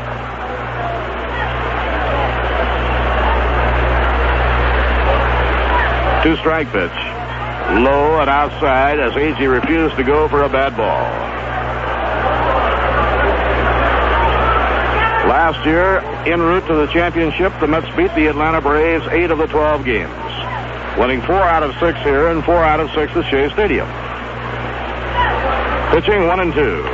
Ground ball hit slowly to shortstop. In comes Garrido. He's up with it and zings it across to Cepeda. The side is out. So the Mets for the second inning in a row go down 1-2-3. No runs, no hits, no errors, and none left. So we've come halfway, and midway in the 5th inning here at Atlanta, the score, the New York Mets won, the Atlanta Braves won. Having a problem in deciding where to take your group on its next outing? If so, let the Mets Group Sales Department solve it for you. This department is manned by experts in handling both men's and women's groups. These same specialists encourage community and civic organizations, social and fraternal clubs, youth, family, and athletic groups to take in a Mets ball game and enjoy a day at Shea. In addition to providing group ticket sales for a ball game, our representatives will be happy to furnish you with all the details of the beautiful restaurants at Shea Stadium, which are available for parties, large or small, of 100 persons. For groups of 100 or more, recognition will be given to your organization on the changeable message scoreboard here at Shea. You can easily obtain additional information simply by writing to Group Sales Manager, Shea Stadium, Flushing, New York, 11368. Or, if you like, telephone 212-672-3000. The representative handling your area will be more than happy to personally speak before your men's or women's group, large or small, and explain all the details. Call or write today and enjoy a day at Shea.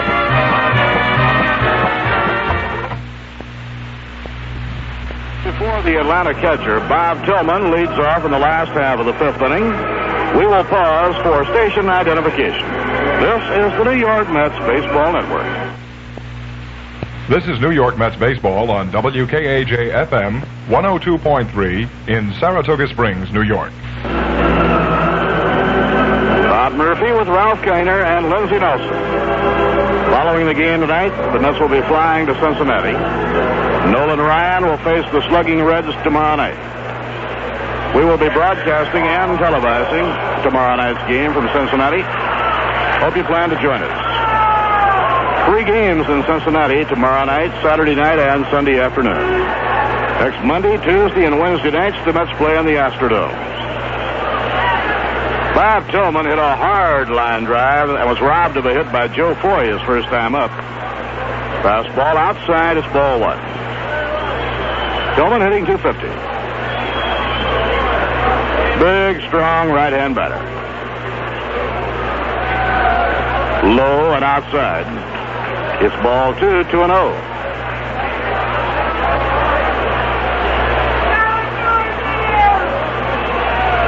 And the 2-0 pitch by Tom Seaver, outside, ball 3. First time Seaver has fallen behind 3-0. In comes Bud Harrelson to talk with him.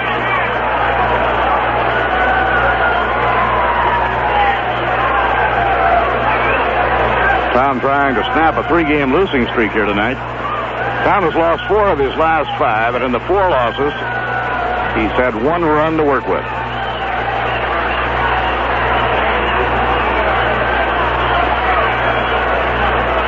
Now the 3-0 delivery. He walked him on 4 pitches. So now the pitcher comes up for the chance to bunt a runner over. Third walk by Tom Seaver, 1 of the 3 intentional.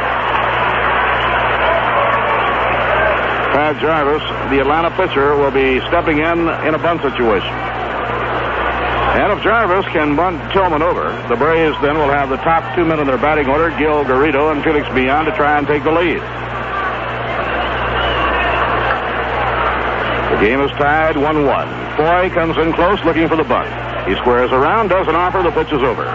Strike 1 call.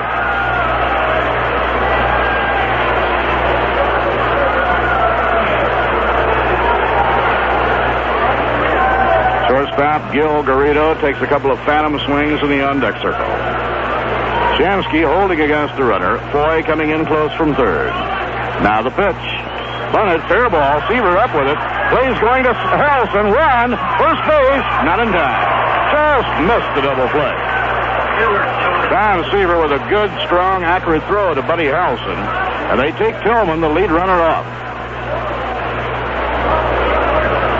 Bud Harrelson then fired on to Shamsky, and they just missed the double play.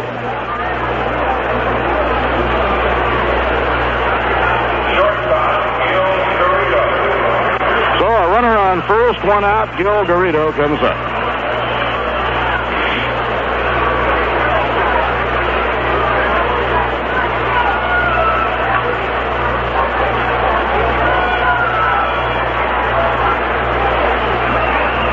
Seaver reading his information from Jerry Grote. Infield set up looking for 2. And the pitch on the way. Low and outside. A good save by Jerry Grote. Tom's control suddenly not as sharp as it was in the early part of the game. And it's bothering him just a bit.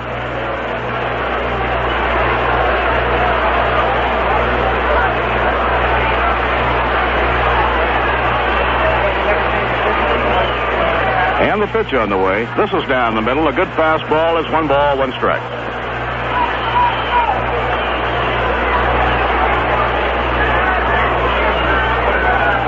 For the Atlanta Braves, Billy Goodman coaches at first. Jim Busby at third. Seaver glances off his shoulder toward first. And the pitch to Garrido hit hard on the ground. A base hit going into right field. Around second is Pat Jarvis. He'll hold there. Swoboda charging quickly, gets the ball. Now the Braves have runners on first and second.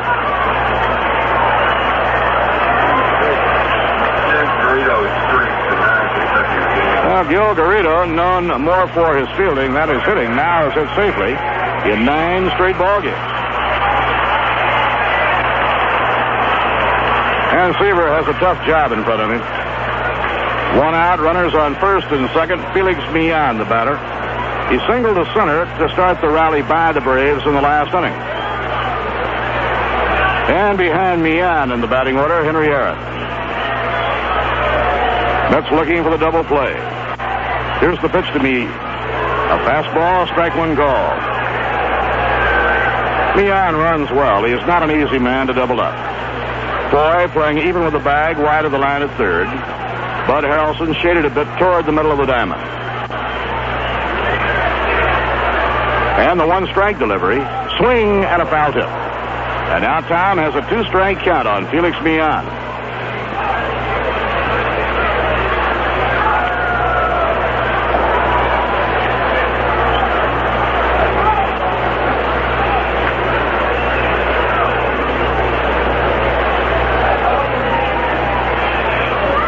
Two-strike count on Felix Millan.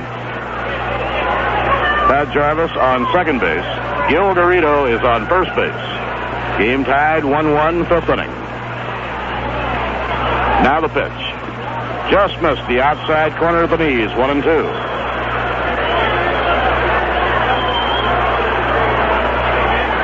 Felix Millan is not an easy man to strike out. He's found only 11 times this year.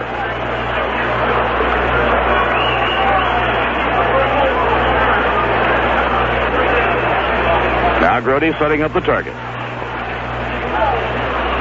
Down comes the pitch. Low and outside. It's 2 balls and 2 strikes. Henry Aaron kneels in the on-deck circle.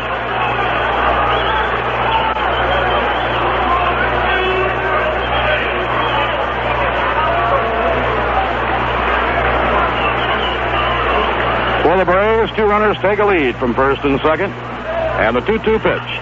Ground ball bounced slowly to shortstop. Harrelson to Boswell for 1. That's all they can get. Ball was not hit sharply enough to get a double play. So Henry Aaron comes up with runners on first and third, 2 down.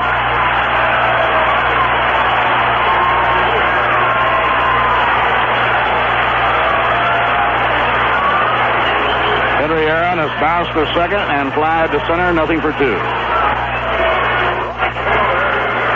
Aaron batting .320. He's second in the National League in RBIs with 47.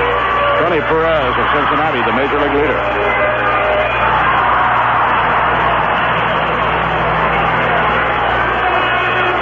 Now Harrelson shades toward the hole on the left side of the infield.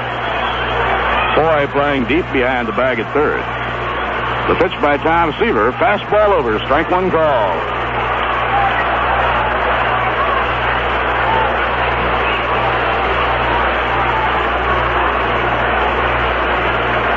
Todd Jarvis on third. Felix Millan is on first. Seaver makes the stop. Here's the pitch on the way. Fouled back toward the press level, and the count is strike 2. Seaver threw the breaking ball that time to Hank Aaron.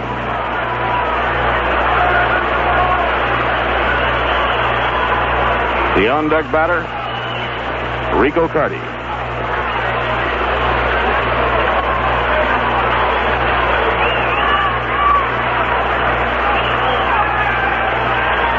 Seaver staring in, getting his sign. Now he's set. The 2-strike pitch. Change-up, just missed outside. Tom with a 2-strike advantage changed up, and he just missed shaving the corner. Now it's 1-2 on Hank Aaron.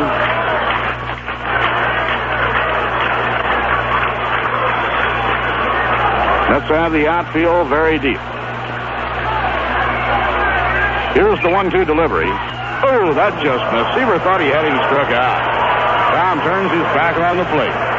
The count is 2-2. Both Seaver and Grote thought that should have been called strike 3.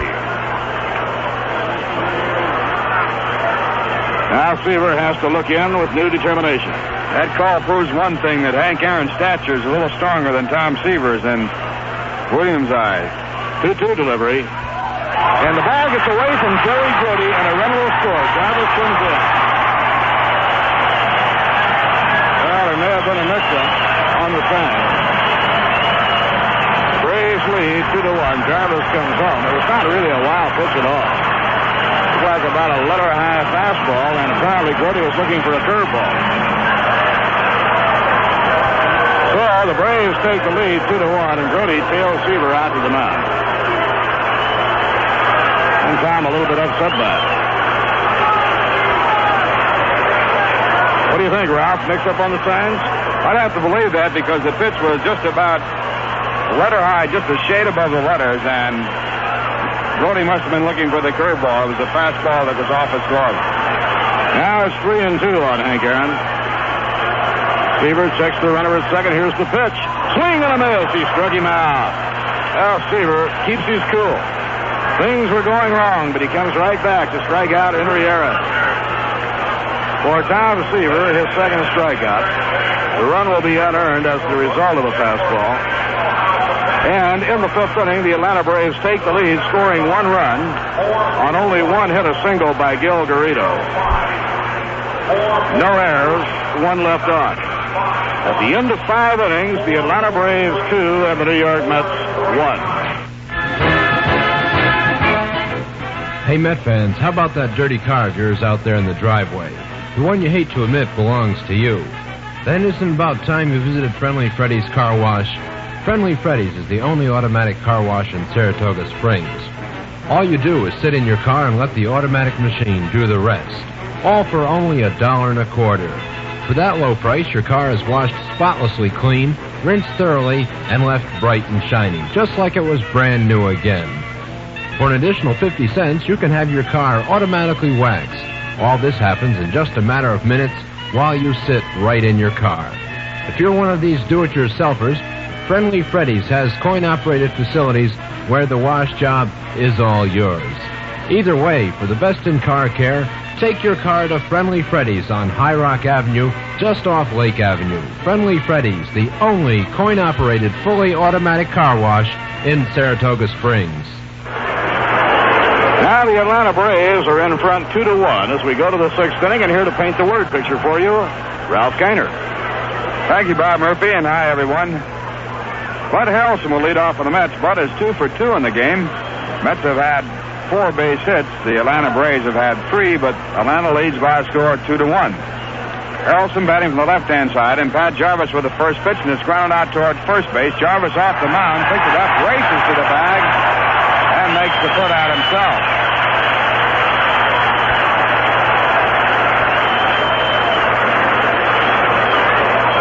Pat Jarvis really tearing off for the bag. He didn't have to hustle that much as he had Harrelson beat by about 40 feet. So 1 pitch, 1 away in the top of the sixth. The Mets trailing 2-1, and the batter coming up is Cleon Jones. Harrelson had driven in the Mets run, which came in the third. For him, his 15th RBI of the year. Bud hitting at 277. Cleon Jones coming up, 1 for 2 in the game with a stolen base. Cleon hitting at 218. He's had 13 hits in his last 29 times up to get to 218. Mets trailing by 1. Jones has had 1 home run this year. He's driven in 19 runs.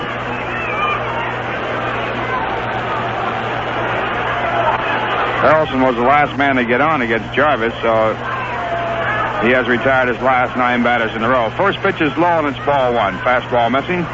Jarvis with a hard slider, a fastball. He changes up off his fastball. Has thrown quite a few changes here tonight. Now at 1-0, the pitch to Jones. It is hit to deep right field down the foul line. The ball curving out of play, and the count now at 1 ball and 1 strike.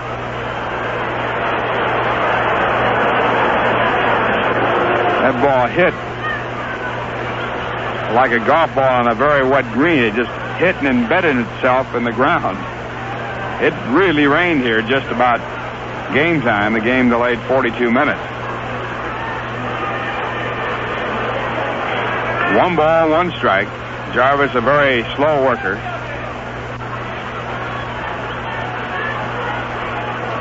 Has a fine ratio, wins to losses, 55-38. Now at 1-1 the pitch. Change up low and away. 2 balls, 1 strike. This is Pat's 12th start of the season. He has a record of 5-3. Has a lifetime record against the Mets of 4 wins and 4 losses. He was 2-0 against the Mets last year in the regular season. 2-1 pitch to Jones, a good pitch over the outside corner, and Jarvis almost fell down again. Spinning off the mound and coming off over in the first base side, and he had to use his hands to keep falling flat on his face. 2-2. Every time he has that tumble from the mound, the fans here coming up with some O's and R's. Jones being played straight away, and in 2-2, the pitch is grounded slowly out toward the mound, picked up by Jarvis. He has an easy play at first, throws there in time for the out. So Jarvis now has picked up personally the 2 outs in the inning, and it brings up Art Shamsky, who is 0 for 2. Art left the man at third with 1 out when he popped up a changeup in the first inning. And he also left the man at third with 2 men out when he flied out to center field in the third. Shamsky hitting at .319 with 5 home runs and 20 runs batted in.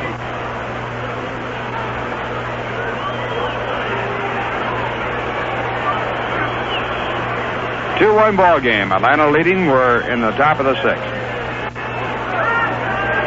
Atlanta won the first game of this series on Tuesday night 4-1 as Phil Niekro got a 6th win. He has lost 6. First pitch to Shamsky is lined to the second baseman and on through into right field, a base hit. Arden makes the turn at first base and then holds there as Hank Aaron gets to the dead ball. Anything hit to the outfield will stop very quickly as it tries to scoot through the water. So the Mets have their 5th base hit, and they have the tying run at first base with Ken Boswell coming up. That ball is right to the right of the second baseman, Felix Millan. It was hit so hard that he didn't have a chance to move more than about a step before it went on by into right field. Boswell hitting at .275. He has 2 home runs and 15 runs batted in. And the first pitch to the left-hand batter, a high fastball, ball 1. That's the first base hit since Harrelson singled in third that drove in the Mets' run. Jarvis had retired 10 consecutive batters. 1-0 pitch is in for a call strike. Fastball again, it's 1-1.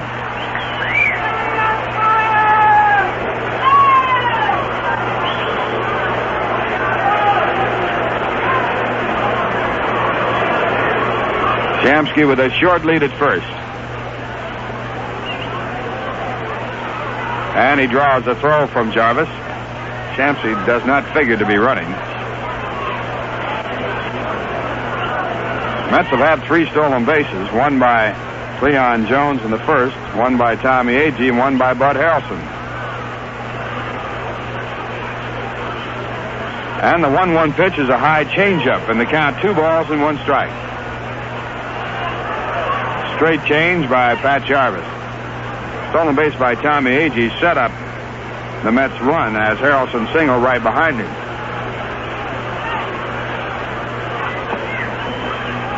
And at 2-1, Jarvis takes the stretch, and the pitch swung on and missed, and Boswell with a hard swing.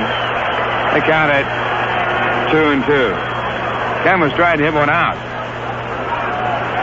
Field dimensions here are 330 down the lines, 375 in the alleys, and 402 in center. Fence about 5 feet high all the way around the ballpark.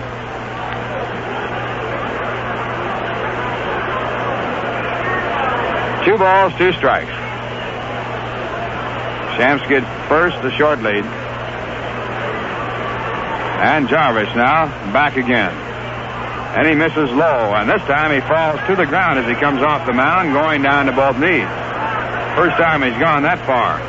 That puts the count full and will give Shamsky a chance to run at first with 2 men out here in the top of the 6th. He represents the tying run.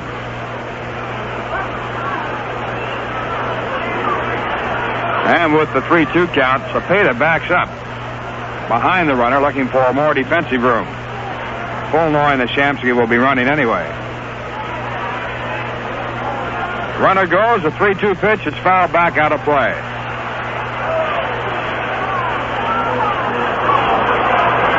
So Shamsky back to first base. We'll do it all over again.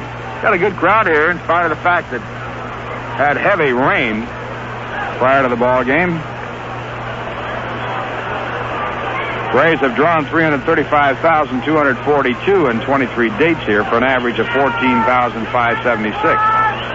Once again, Shamsky running, and the pitch hit hard down to Cepeda, and he has the play. And the fact that he was behind the runner gave him a chance to field that ball.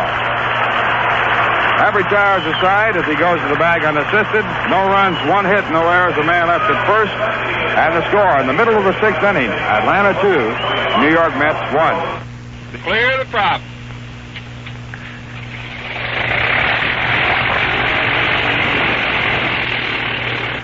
Saratoga Unicom, Cessna 512. Like to see the Mets play in person this year? Transportation a problem? Call Richmore Aviation. We'll take 5 people to New York and back again for only $30 per person. On such a baseball excursion, Richmore can also get your party game tickets and arrange ground transportation to and from Shea Stadium. Flying time from the Saratoga County Airport is only 50 minutes. Think about it. You can leave Saratoga at noon, see the Mets play a game, and be home in time for dinner. Let Richmore Aviation show you an enjoyable afternoon with the world champion New York Mets. If you're a Yankee fan, well, we can arrange that too. We also have special 3-person trips.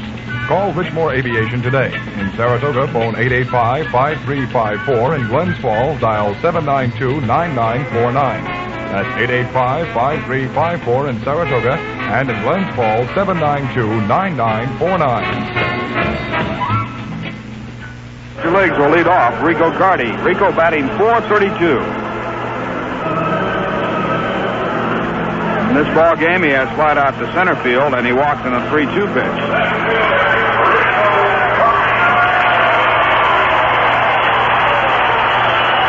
Mets led in the ball game with a run in the third. It was tied up by Atlanta with a run in the fourth, and they took the lead in the fifth.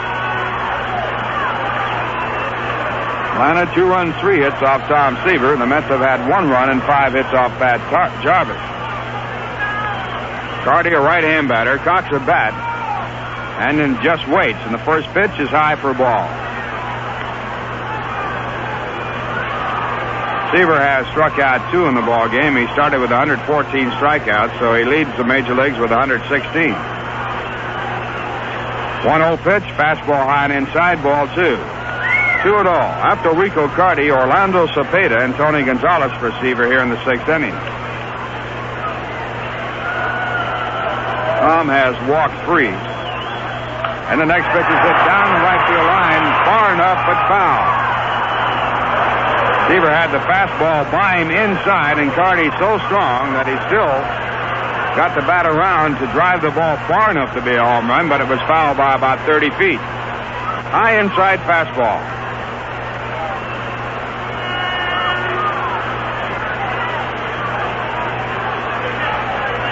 Carty has had 73 base hits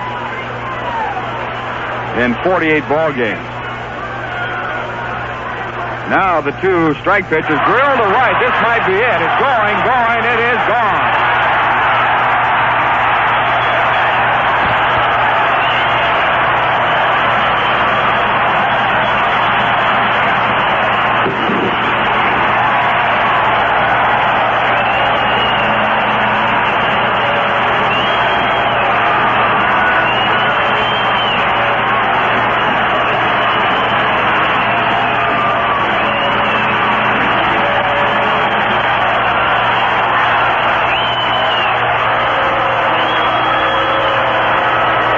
Carty with a long home run to right field, his 15th of the year.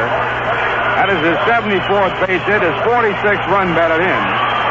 And Atlanta leads by a score of 3-1. And the batter coming up is Orlando Cepeda, who drove in the first run back in the 4th. And the first pitch is high and away. It's ball 1.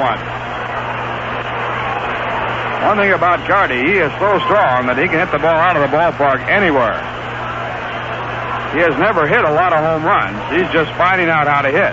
Next pitch is in for a called strike. It's 1 ball and 1 strike. Cepeda 1 for 2 in this game. He singled to center field off a curveball to drive in the first run to tie it up in the 4th. Curveball back, and Cepeda has a hard swing and misses. They counted 1 ball and 2 strikes. Carty had a 22 home run season in Milwaukee for his highest total for home runs in his career. Now has 15 so far this year. Here's the 1-2 pitch to Cepeda. Ground out to 4. He moves over near the foul line to field the ball. Good play. It's throw to first base in time for the out. 1 away in the bottom of the 6th inning, and the batter is Tony Gonzalez. Cepeda batting at .318 with 11 home runs and 34 runs batted in before the out. And now Tony Gonzalez coming up. He's hitting at .245 with 3 home runs and 22 runs batted in. Atlanta leading by a score of 3-1.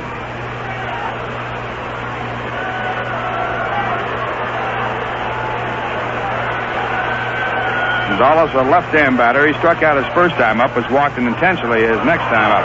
Slow changeup, grounded slowly out to the first baseman, Art Shamsky. He fields the ball and tosses the receiver covering at first base, and Gonzalez is out.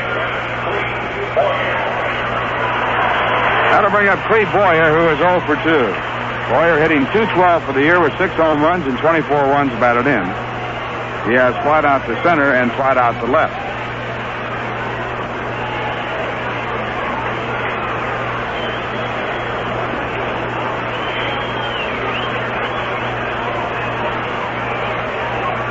And Seaver's first pitch. Slider over the outside corner just above the knees. A perfect pitch for a strike.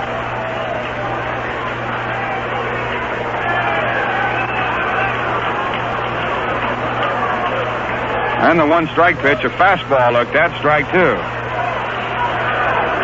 Home run given up by Seaver, the 10th he has allowed this year in 13 ball games. The two strike pitch, slow curveball that is low, and it's 1-2.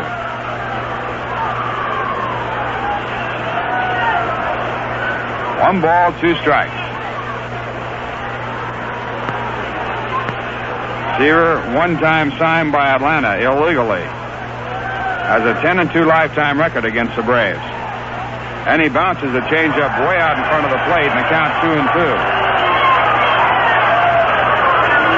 Seaver did not want Moyer to hit the change. He wanted to show it to him, and he bounced the ball in front of the plate. Now at 2-2, he comes back, and the pitch is swung on a miss, and Seaver gets his third strikeout on the slider, and it retires aside. In the inning, one run on the home run by Rico Carty, one hit, no errors, and no one left on base, and the score at the end of 6. Atlanta 3, the New York Mets 1. Cool buys mean cool savings right now through Saturday. Here's a Father's Day suggestion from Mr. Jack's, 425 Broadway in Saratoga Springs. For Dad, Mr. Jack suggests a gift box of Van Heusen shirts from $5. Choose from the complete line of Van Heusen beautifully tailored shirts, such as the Van Heusen 417.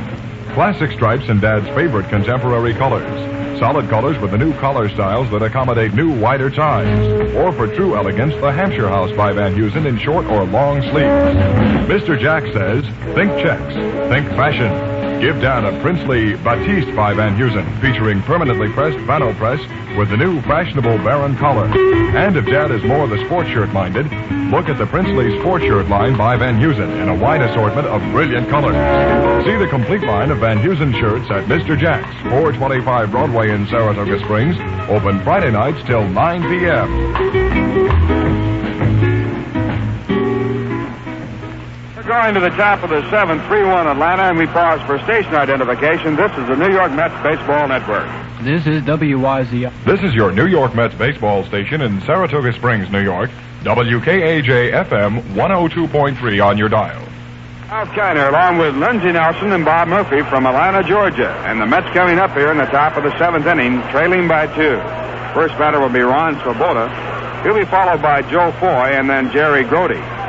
Tom Seaver, the pitcher, would be the 4th hitter, and the Mets, in case they have to go to a pinch hitter, have Jerry Kuzman warming up in the bullpen. Atlanta, 3 runs, 4 hits, 2 errors. The Mets have 1 run.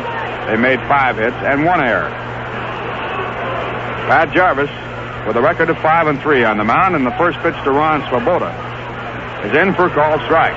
Jarvis struck out Ron Swoboda on 3 pitches his last time up. Ron is 0 for 2 in the game. Here's the final score. The Dodgers beat Pittsburgh 5-0. Todd Osteen picking up his 8th win. He's lost 4. He pitched to 6 hitters. Steve Blass, the loser, now with a record of 2-8. No home runs in the ball game. 1 strike pitch is outside. It's 1-1. At the end of 6, Houston on a grand slam home run by Doug Rader, his 11th home run of the season, leading 4-0 after 6. McGinn started. He's out. Steve Rinko is in.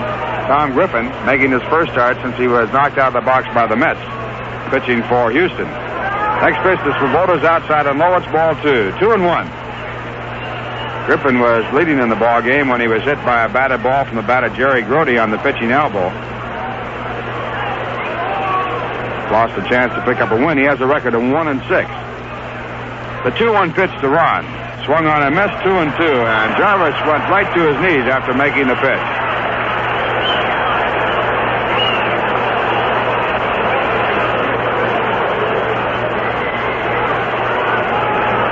Ron's batting .259 for this year with 3 home runs and 21 runs batted in.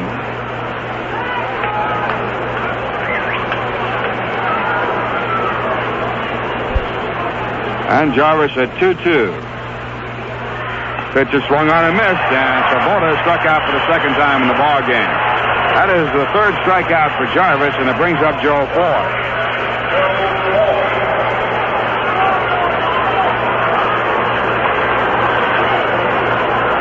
Foy is 0 for 2. Batting at .203 with 2 home runs and 15 runs batted in. Braves leading 3-1, picking up runs in the 4th, 5th, and 6th innings after the Mets had a 1-0 lead in the 3rd.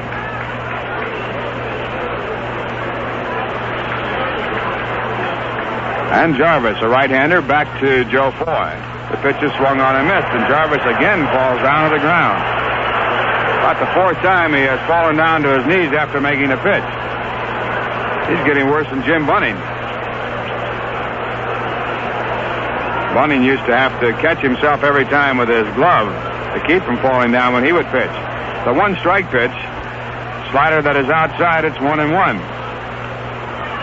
And the obvious is, Lindsay, why don't you bunt on it? Yeah, and Boswell tried it one time. He threw him out. Jarvis is going to need knee pads, though, if he continues that follow-through. 1 ball, 1 strike. And a hard swing, and Jarvis again falls down after making the pitch. 1 ball and 2 strikes.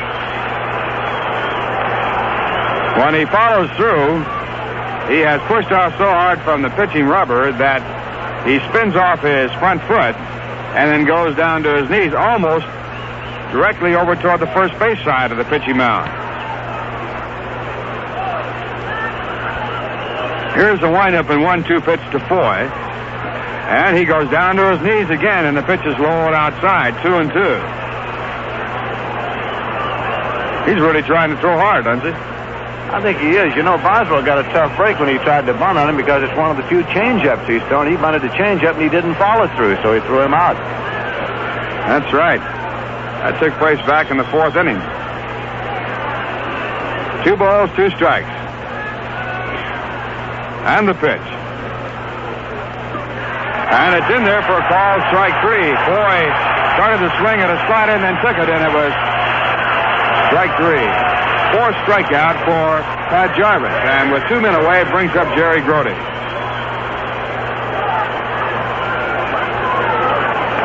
Grote is 0 for 2, batting .154. Mets are trailing by a score of 3-1. In the on-deck circle, Dave Marshall, in case Jerry Grote gets on. First pitch is low, and it's ball 1. Jerry Koosman throwing in the bullpen, and the pitcher Tom Seaver due up next.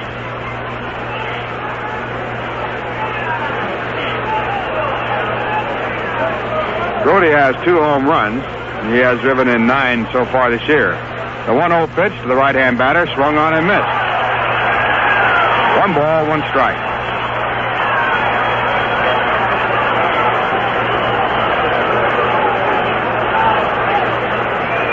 Jarvis has not walked anybody in this ball game. He has given up 5 hits.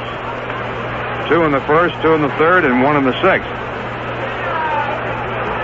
Now working with 2 men out in the 7th. 1-1 pitch is hit foul into the stands, and the count goes to 1-2.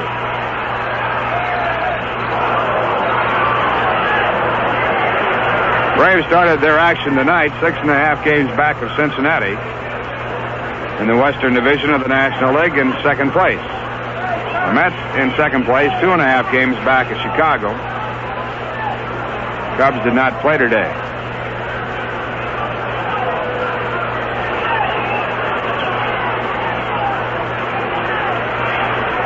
One ball, 2 strikes. And the pitch. Low, and it's 2-2. The Dodgers won their ball game, so they have a record of 30-21. The Braves have won 28 and lost 19. So the Dodgers and Atlanta in a virtual tie for 2nd at this point. The Mets win, the Braves go to 3rd. If the Braves win, they go to 2nd. Now 2-2, the pitch to Grote. Rounded right back to the middle and fielded right near the bag by the shortstop, Joe Garrido, as sort of first base is in time. Ball was not hit hard, and the fact that Pat Jarvis fell down after making the pitch kept him from fielding the ball.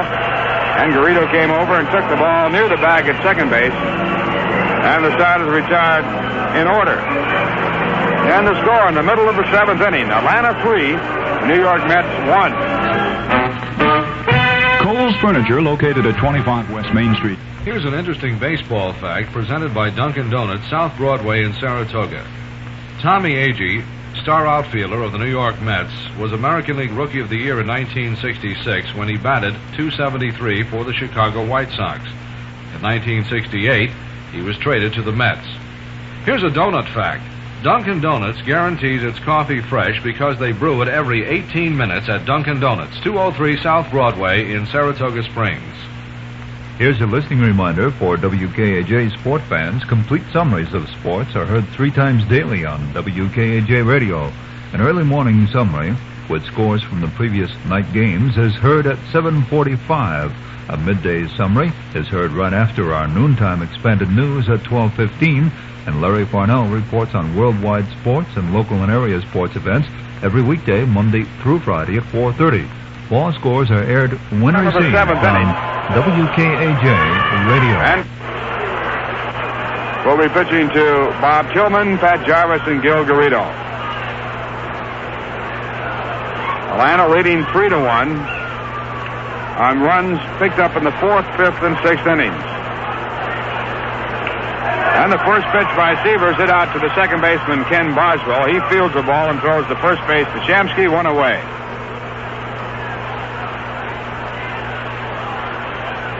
That'll bring up Pat Jarvis. Pat is 0 for 2 in this game. He has been up 31 times with 2 base hits.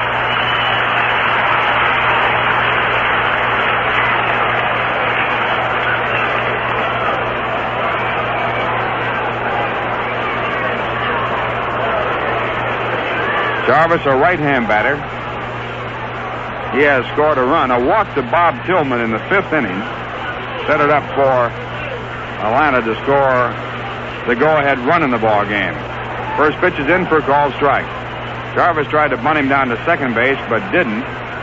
And Jarvis exchanged at first base with Tillman as the Mets got the runner for the force play at second. Next pitch is strike 2. Gil Garrido then singled to right field to put Jarvis at second base. Felix Mion hit into a force play. Jarvis moving to third. Now a swing and a miss and strike 3, and that's Seaver's 3rd strikeout in the ball game. Then Jarvis scored on a pass ball charged to Jerry Grody when there was evidently a mix-up on the signs, and a fastball glanced off his glove and rolled back to the screen. And that gave Atlanta a 2-1 lead. The Mets then saw another run chalked up against them as Rico Carty hit a home run in the 6th inning. And now with 2 men away, the batter will be Gil Garrido.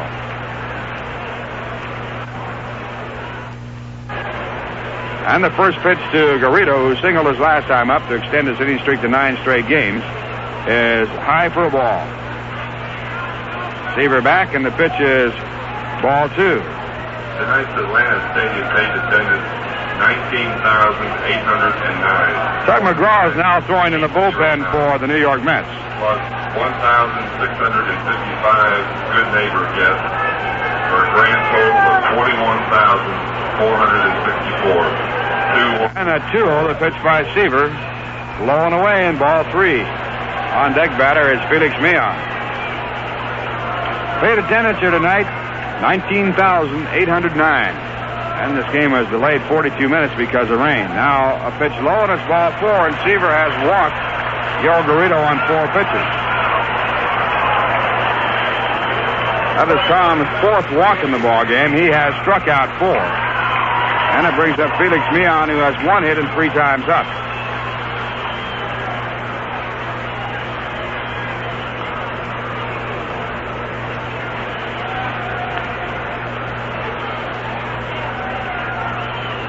Mion, a right-hand batter, batting at .296. Gil Garrido walking, keeping his average at .333. Mion, a right-hand batter that chokes up in the bat, and the first pitch is punched out to right field. It'll be a base hit. Ron Swoboda comes in to field the ball on 1 hop. He fires over to Bud Harrelson in the cutoff position, and Garrido holds it second, and that brings up Hank Aaron.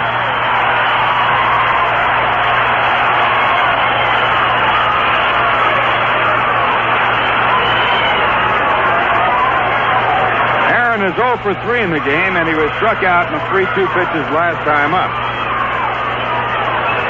Aaron was a batter when the fast ball got away from Jerry Grote in the 5th inning that saw the Braves take the lead 2-0, 2-1.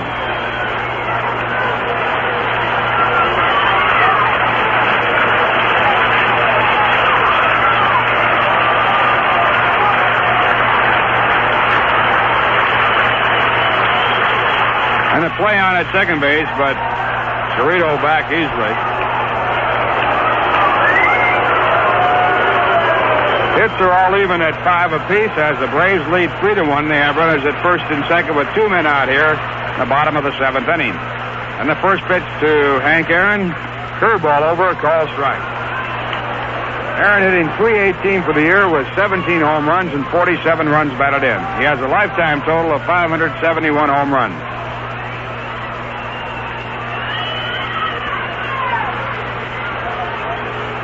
Next pitch is a fastball outside, just off the plate, about bell high. 1 ball and 1 strike.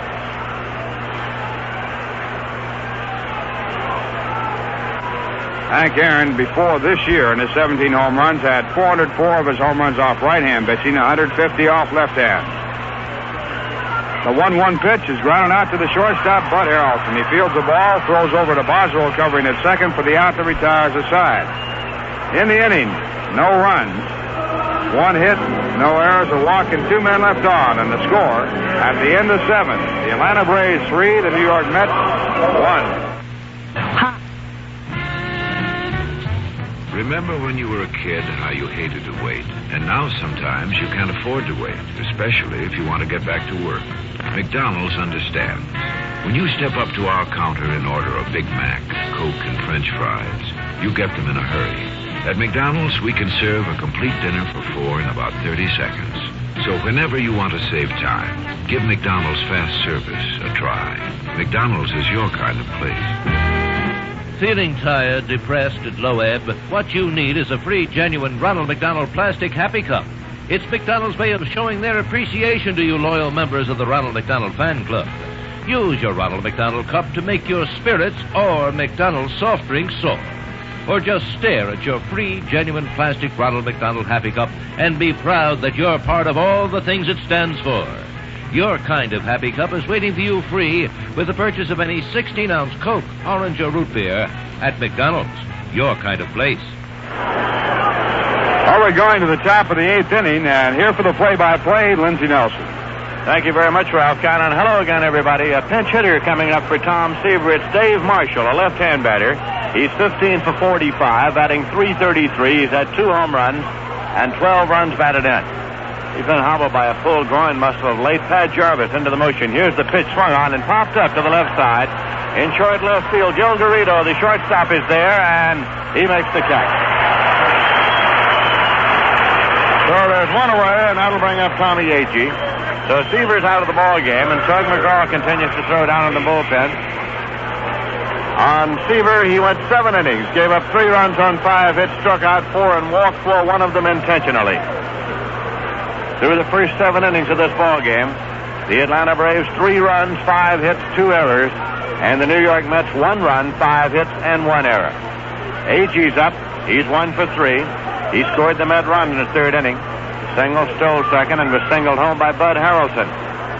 Pat Jarvis into the motion. Pitch to the right-hand batter. Swung out and missed. It's strike 1. Well, this time Jarvis on the follow-through didn't go all the way around. He managed to right himself by catching his spikes just over where the mound comes into the grass portion of the infield. Way off to the first base side, but went stumbling around. Again, the pitch. Swung on and foul back. It's out of play. So it's 2 strikes to Agee. Bud Harrelson's waiting on deck. After the ball game tonight, the New York Mets will be moving on to Cincinnati. And tomorrow night they open up a 3-game weekend series against the Western Division leaders, the Cincinnati Reds. Jarvis with a 2-strike delivery. It's a fastball outside, so it's 1-2 now to Agee. Started to go and laid off at the last second.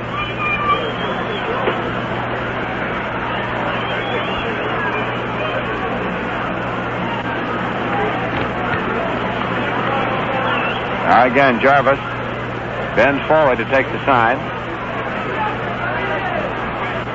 And this is his 1-2 delivery.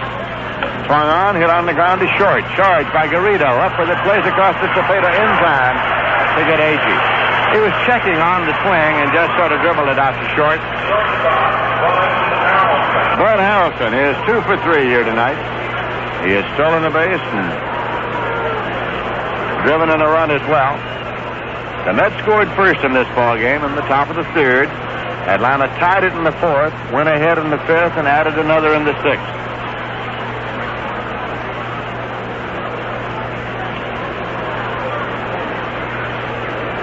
Outfielder Mike Lum is loosening up his arm in the Atlanta bullpen. The pitch to Harrelson is high for a ball.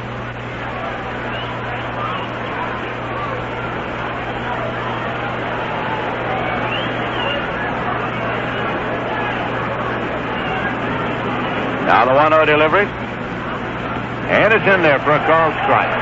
1-1.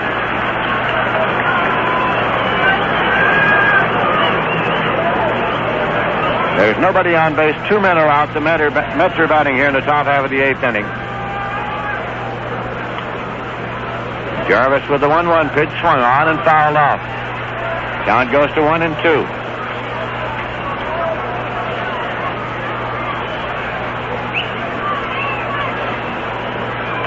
These Atlanta Braves will be at Shea Stadium in New York next Friday night. That's June 12th. They're in for a weekend series, followed by the Cincinnati Reds and then the Philadelphia Phillies on the next homestand. The 1-2 pitch, swung on and fouled back. It's out of play. The Mets come back to Atlanta on August 14th. They're in here for a weekend series on Friday night, Saturday night, and Sunday afternoon. The game scheduled last night and rained out will have to be rescheduled. Here's a 1-2 pitch. Swung on and fouled off. The count holds at 1-2.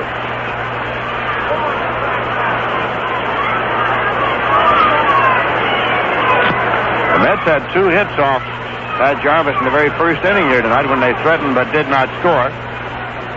They had 2 men on with 1 man out, but then Shamsky popped out and Boswell flied to right.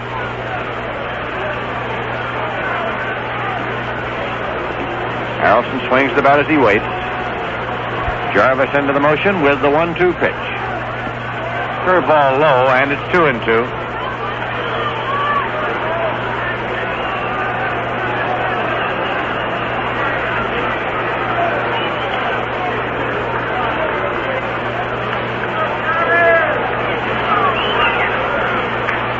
Again, Jarvis with the 2-2 pitch. Swung on and it's foul. Back at third and it's out of play. The trajectory was not high enough to allow Boyer to get over. He made a start.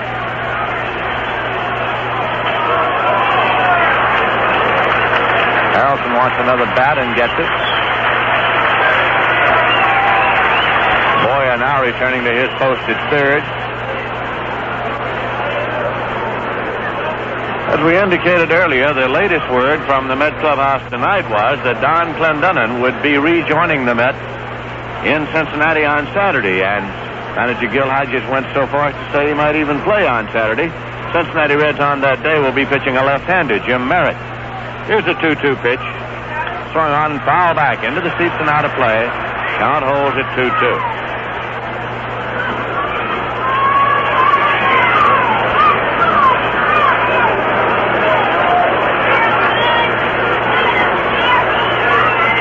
Out, nobody on base. The Atlanta Braves 3 and the New York Mets 1 in the top half of the 8th inning.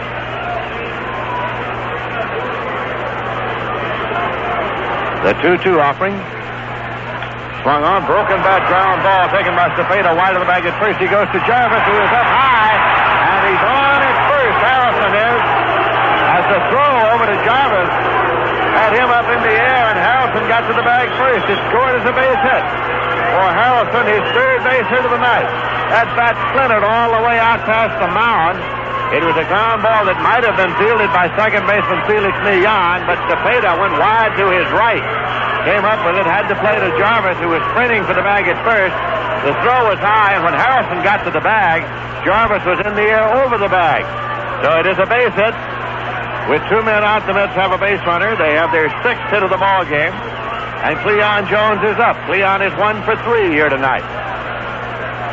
Well, that's using the bat the right way. Jarvis had to jump over the head of that bat that was out there by the pitcher's mound, and he almost got hit by it. Cleon got his base hit to the right side in the first inning. He struck out in the third and grounded out pitcher to first in the 6th inning. Jarvis kicks at the rubber a couple of times out there now.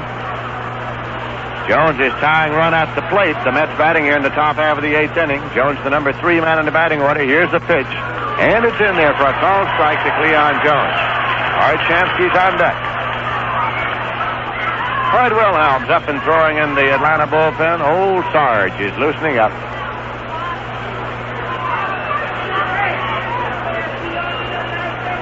Harrelson takes his lead at first. Had a stolen base in the 3rd inning tonight and went all the way to 3rd when Bob Tillman's throw went out into short center field. Here's a pitch that's low. It's 1-1 to Cleon Jones. The Atlanta Braves 3 runs, 5 hits. The New York Mets 1 run, 6 hits.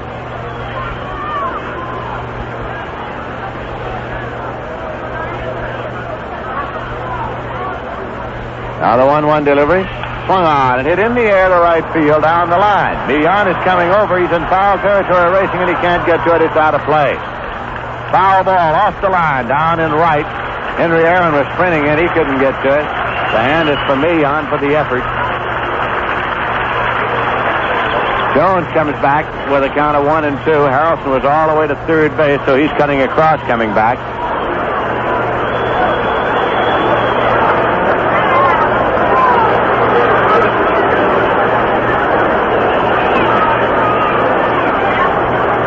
Two men out. Harrelson's back at first now.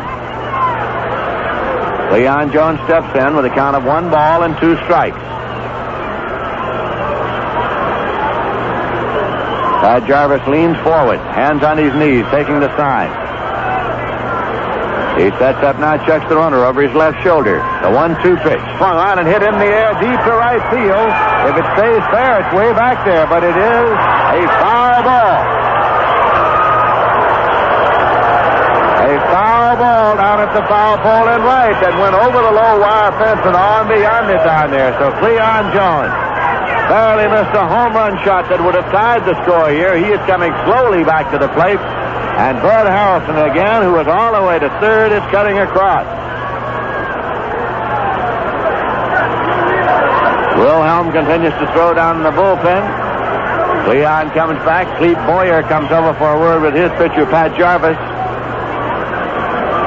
1-2, the count to Cleon Jones. He belted that ball a long way down to the right field corner. Now he's back in.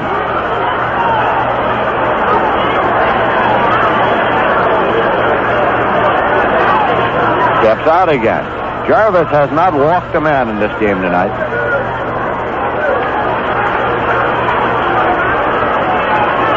Harrelson leads at first. Here's the 1-2 pitch. Swung on, hit on the ground to shortstop. Garrido has it. He goes across for the force to Millan at second base, and the side is out. So it's no runs, a hit, no errors, and 1 left. In the middle of the 8th inning, the score is the Braves 3 and the Mets 1. Walton Sport Shop is proud to handle the best possible line of equipment for the fishermen, including the Cortland Pro 444 lines. And of course, handles other top brands like the Orvis fly rods. The zing, the toughness, and the feel of bamboo is yours to enjoy in the Battenkill fly rods by Orvis.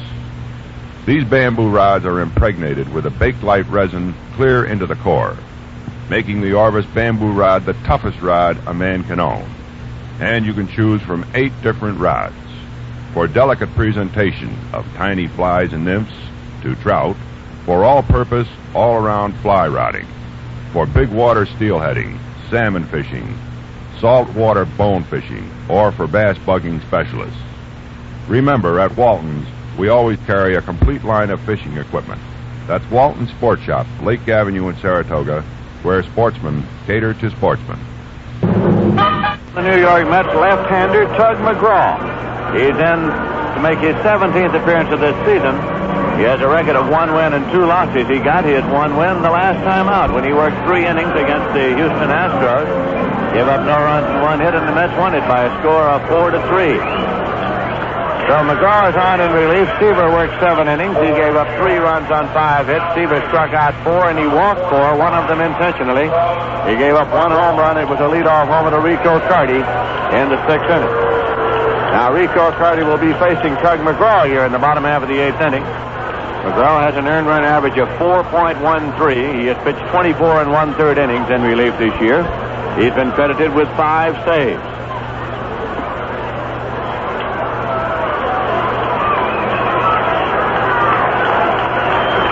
Rico Carty's batting average right now stands at .437. He's 1 for 2 here tonight.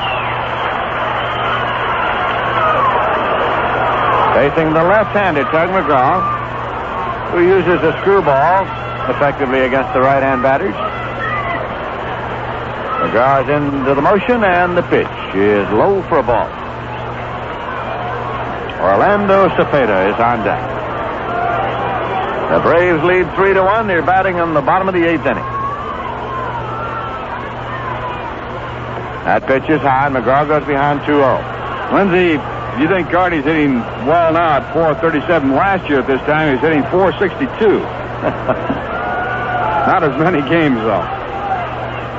Here's a 2-0 pitch, and it's in there for a called strike. Well, he started the season with a lifetime major league batting average of .311, which is not bad. He's been plagued with all sorts of physical difficulties during his career. He's had shoulder separations. He missed 1 complete season with tuberculosis. Here's a pitch low for a ball. It's 3-1.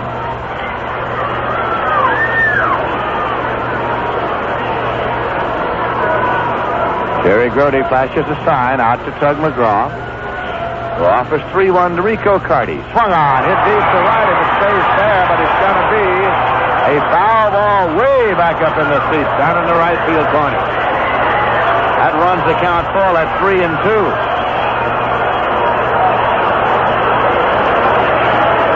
Cal Kuntz is up and throwing in the Met bullpen now. Right-hander Cal Kuntz is throwing for the Mets.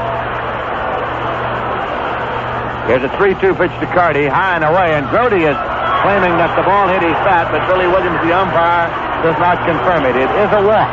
We pause for station identification. This is the New York Mets Baseball Network. You're listening to New York Mets baseball on WKAJ-FM 102.3 in Saratoga Springs, New York, the home of the New York Mets. This is Lindsey Nelson with Ralph Kiner and Bob Murphy, and Mike Lum is coming in now to run for Carty, who's getting a standing ovation here from the Atlanta fans. Mike Lum is running for Rico Carty at first, and Orlando Cepeda is at the plate.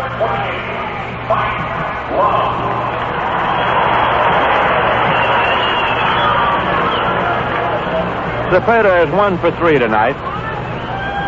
That was a leadoff walk issued by Tug McGraw to Carty. Mike Lum takes his lead. McGraw steps off the rubber and throws over to first, not in time.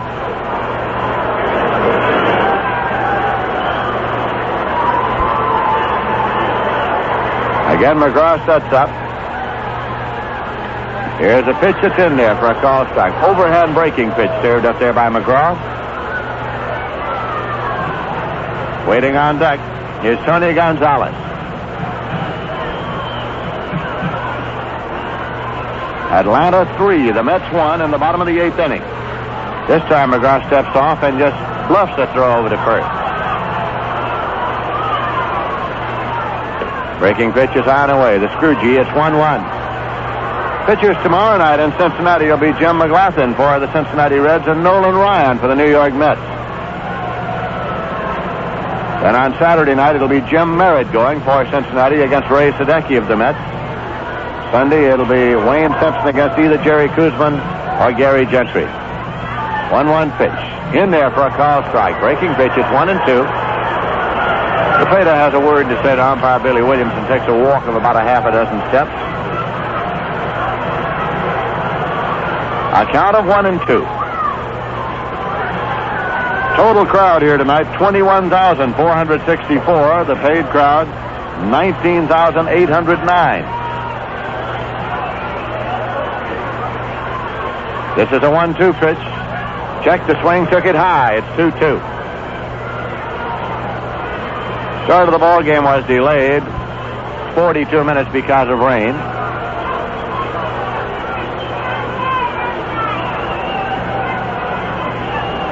We have had no further delays once the ball game got underway. Mike Lum leads at first base. There's nobody out. 2-2 pitch. Swung on and foul back to first. Shamsky's coming over, but this is way back and across the low wire fence. Beyond the tarp cylinder. And the count holds at 2-2.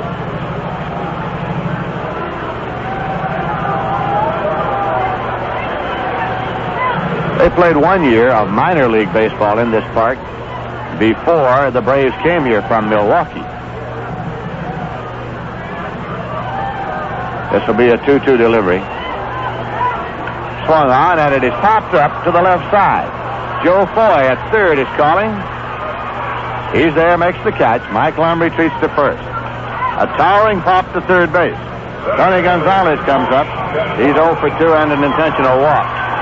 The year that they played minor league baseball here, they had not yet installed the low wire fences on either side from the corner of the dugout down to the corner of the bullpen bench that cuts off a portion now used for the bullpens. So that added, about 30 feet that a fella could chase a foul ball. And they had some instances where 3 or 4 were popped up in an inning. An infielder would get back, and he'd hardly be able to move off of a dime. And no wonder, he was out of breath. Mike Lum leads at first base. 1 man out. Left-hand batter Tony Gonzalez is up. That pitch is fired outside for a ball. Clete Boyer's on deck.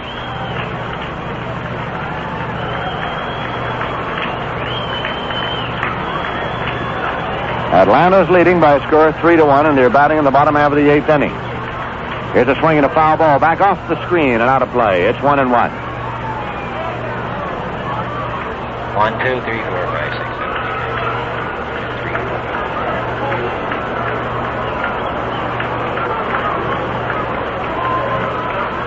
McGraw takes his time.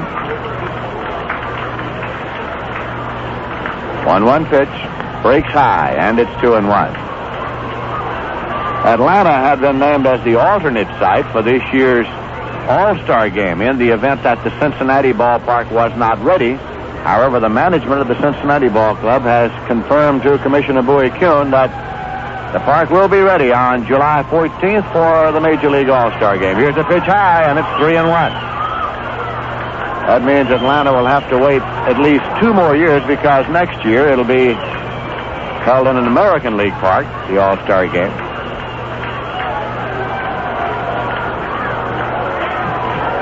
Lum takes his lead. This will be a 3-1 pitch to Gonzalez, and it's high and tight. It's a walk. So Lum goes to second, Gonzalez goes to first, and Clete Boyer's coming up. There's 1 man out. It's the second walk issued in this inning by Tug McGraw.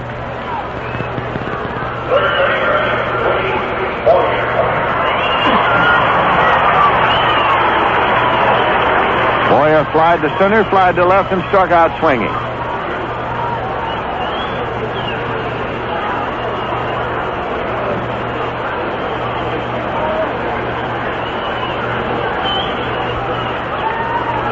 Runners lead at first and second. McGraw deals. Swinging a foul ball. It's off and out of play. Strike 1. Bob Tillman has moved up on deck. 1, 2, 3.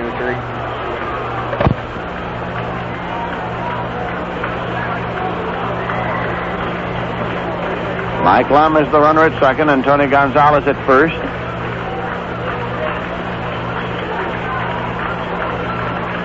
And the pitch.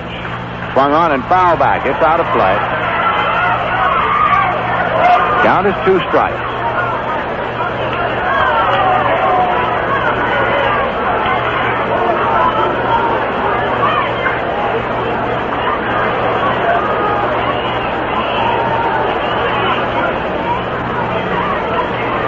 Steve Boyer swings the bat, waiting. McGraw's pitch. Swung on and fouled off. Screwball. Count holds at 2 strikes.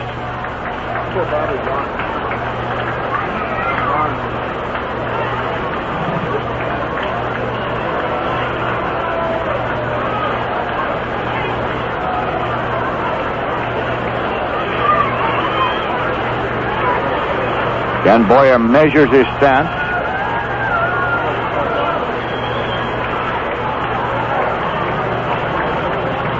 Runners lead at first and second. McGraw's pitch. Swung on and popped up foul back at first. Shamsky again coming over, and he cannot get to it. It falls in the warning track in front of the dugout. But it's a long way to the warning track in front of the dugout. And the count holds at 2 strikes.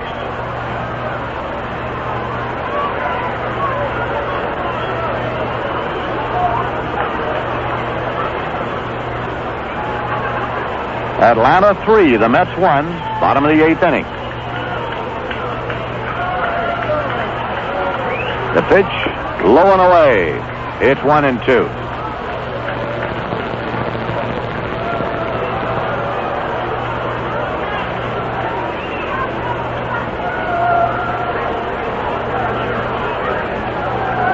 Again, McGraw sets and checks.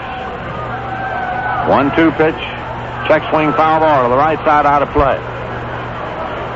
So the count continues, 1-2. Steve Boyer never did decide whether he was going to pull the trigger or not, and the ball just clicked off the bat as he had it cocked. 1-2.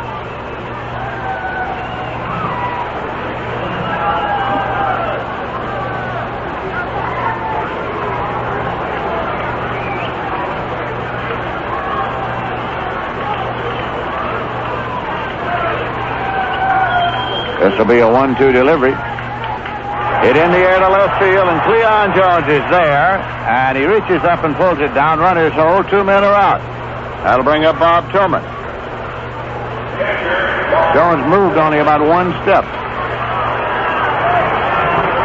Tillman has lined to third, a circus catch made down there by Joe Foy in the 3rd inning. Tillman walked in the 5th, and he grounded out second to first in the 7th inning.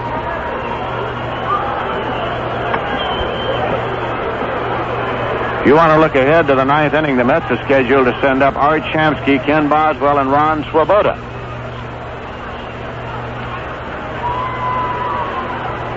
Mike Lum is the Braves runner at second. Tony Gonzalez is at first. And tired of waiting, Bob Tillman backs out of the batter's box.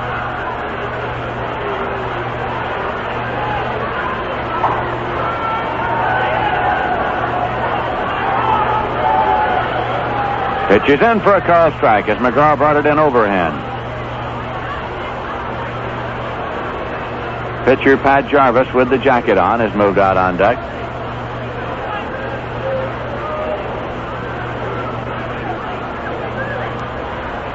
Breaking pitch dribbled out toward the mound. McGraw has it. He goes to Shamsky, and the side is out.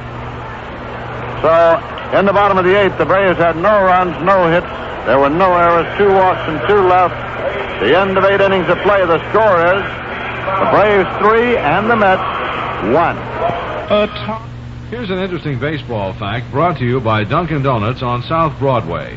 Mickey Mantle, ex-superstar with the New York Yankees, holds the record for most career strikeouts with 1,709 during his 17 years with the New York Yankees. And here's a donut fact. Dunkin' Donuts makes their donuts fresh every 4 hours. Stop in and get yours soon at Dunkin' Donuts, 203 South Broadway in Saratoga Springs. WKAJ sport fans are reminded that local race results from the Saratoga Night Harness Racing are heard Monday through Saturday nights at approximately 11:30. Hear the complete rundown of all 10 races, including the feature race and the daily double, on WKAJ's Harness Race Results, weeknights at 11:30 when the Mets schedule permits. On night games, the race results are heard either before or after the ball game, depending on the game time. Harness results from Saratoga Night Harness Track at 11:30 on WKAJ Radio. For the Atlanta Braves, Mike Lum stays in the ball game in left field. He ran for Rico Carty in the 8th inning. Pat Jarvis still on the mound. He's been in all the way, and the New York Mets send up Art Shamsky here in the ninth inning. The Mets are trailing by 2 as the Braves are out front 3-1. Shamsky is 1 for 3 here tonight. He's hitting .324 for the season. Boswell is on deck.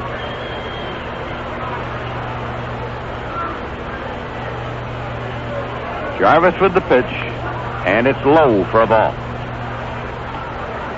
The Mets got a run in the third inning. The Braves tied it in the fourth with a single and went ahead in the fifth, added another in the sixth. And that's in for a called strike. It's 1-1.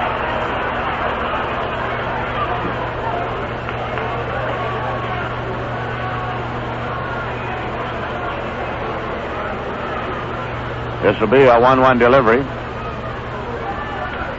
Swung on and fouled off. It's 1-2.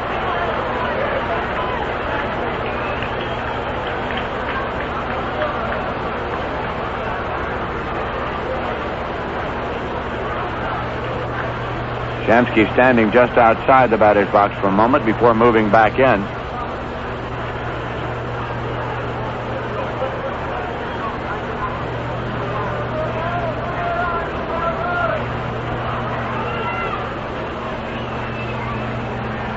Here's the 1-2 delivery. High and tight. So the count's even at 2-2 now to Shamsky.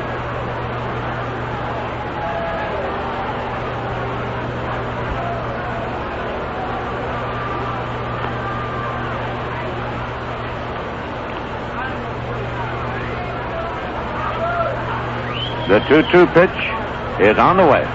Swung on and popped up foul back to the plate, and it's going to be out of play back in the stands.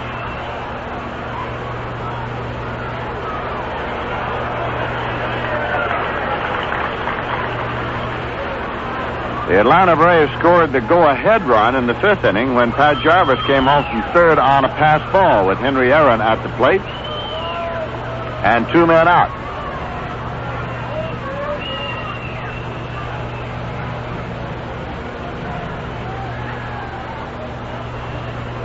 Jarvis stares for the sign, has it now. Here's a swing, and it is a base hit down the line. Could be extra bases for Shamsky going into the right field corner. Picked up by the ball boy and played back. The ball boy came off his perch down there and fielded a ball that was in play before Henry Aaron could get to it. And so Shamsky pulls up at second. The ball boy doubtless thought it was a foul ball, but it wasn't. So he picks one up in play. And Shamsky standing at second base with a double. And the crowd is buzzing, of course. I'll say this for the ball boy. He fielded it rather cleanly. Lloyd Wilhelm gets up throwing again in the bullpen as Boswell comes up. He's the tying run at the plate. That ball was slammed down the right field line. A fair ball. If he'd have thrown it to second base, he would have had Shamsky by about 60 feet.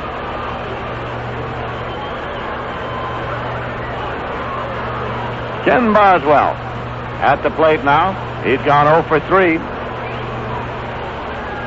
Here's a swing and a foul ball. Henry Aaron, the right fielder, of course, was hustling over to play that ball, which would have probably been a ricochet off the corner down there somewhere. But it was cut off for the ball boy long before Aaron got to it. Strike one now to Boswell at the plate. Pitch misses outside. It's 1-1. Ron Swoboda is on deck. The New York Mets now have 7 hits in this game. Braves have 5, but the Braves are leading it 3-1. The Mets are batting in the 9th inning with nobody out and a runner at second. Jarvis checks Shamsky at second. The 1-1 delivery. Swung on and foul back off the screen. 1 ball and 2 strikes.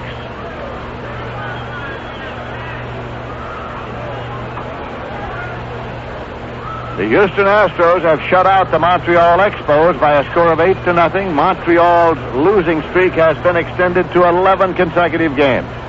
Tom Griffin, the winner, his second win. Danny McGinn, the loser.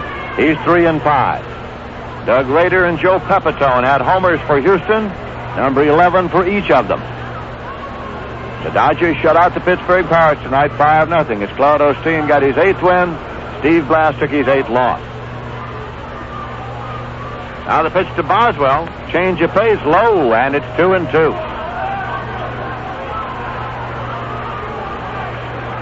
Ron Swoboda waiting there on deck. Swoboda has gone 0 for 3 tonight and struck out twice.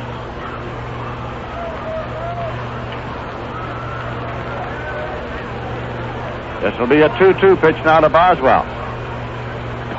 Fired inside low, and the count is out full at 3-2.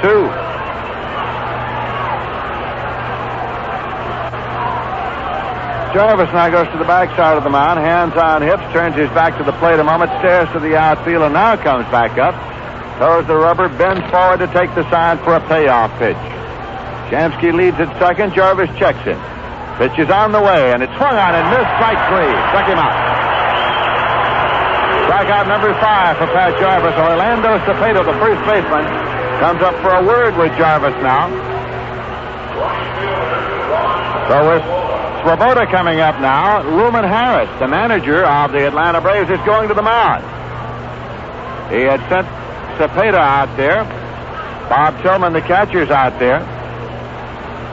Swoboda is scheduled up for the Mets, followed by Joe Foy. So Luman Harris is now arriving at the mound. Hoyt Wilhelm is in the bullpen. The Braves are leading the Mets by a score of 3-1 in the top half of the 9th inning. Harris talking to Jarvis. Umpire Billy Williams joins the conclave, and Cepeda now comes off hit for his post, and Pat Jarvis is going to stay in the ball game. Luman Harris goes back to the dugout. Jarvis will stay in. Swoboda grounded out second to first in the 2nd inning. He struck out swinging in the 4th and struck out swinging in the 7th.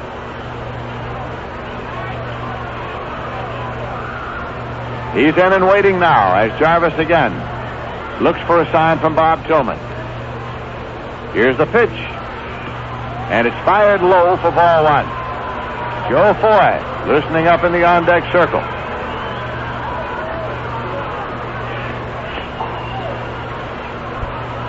One man out and a runner at second.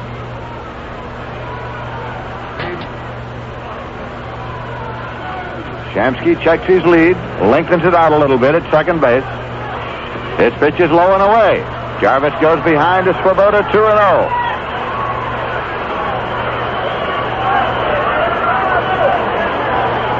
Ron steps back, now moves back in, pounds the plate one time with the bat.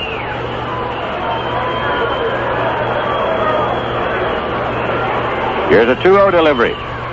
It's in there for a called strike. It's 2-1, and again, Jarvis went to his knees on the first base side of the mound on the follow-through. 2 balls and 1 strike to Swoboda.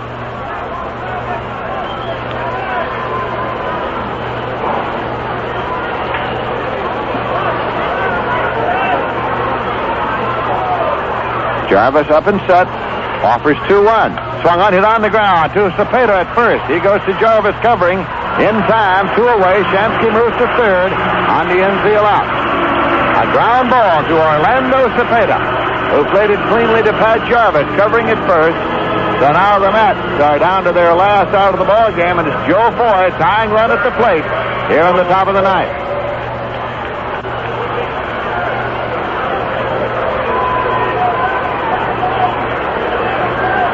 Atlanta leading by a score of 3-1. Joe Foy flied to left, grounded out second to first, and was called out on strikes.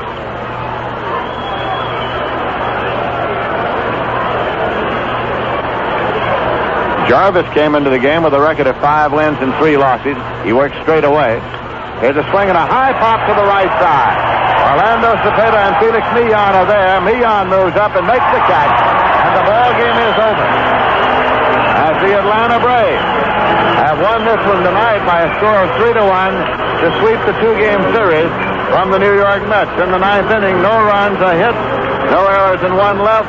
We'll be back in a moment with a final summary and totals. Right now, the final score of the game is Atlanta 3, the Mets 1. The all-new 1970 New York Mets yearbook is now on sale. And once you see this year's official yearbook, you'll agree this is the biggest, the best, the most colorful ever. 64 pages, more than 250 photographs, including 28 pages of photos in color. Pick up your copy the next time you're at Shea. Or if you like, order your copy today by mail. Send $1 in cash, check, or money order to Mets Yearbook, Shea Stadium, Flushing, New York, 11368. When you receive your copy, you'll find the centerfold is a handsome 2-page picture in full color of the world champion New York Mets, suitable for framing. You'll also find career records of every Met player, a section devoted to the All-Star Game, and a 4-page World Series section. All this and more is yours in baseball's #1 buy, the all-new 1970 New York Mets Yearbook. To order your copy by mail, simply send $1, cash, check, or money order to Mets Yearbook, Shea Stadium, Flushing, New York, 11368. And be sure to include your name and address.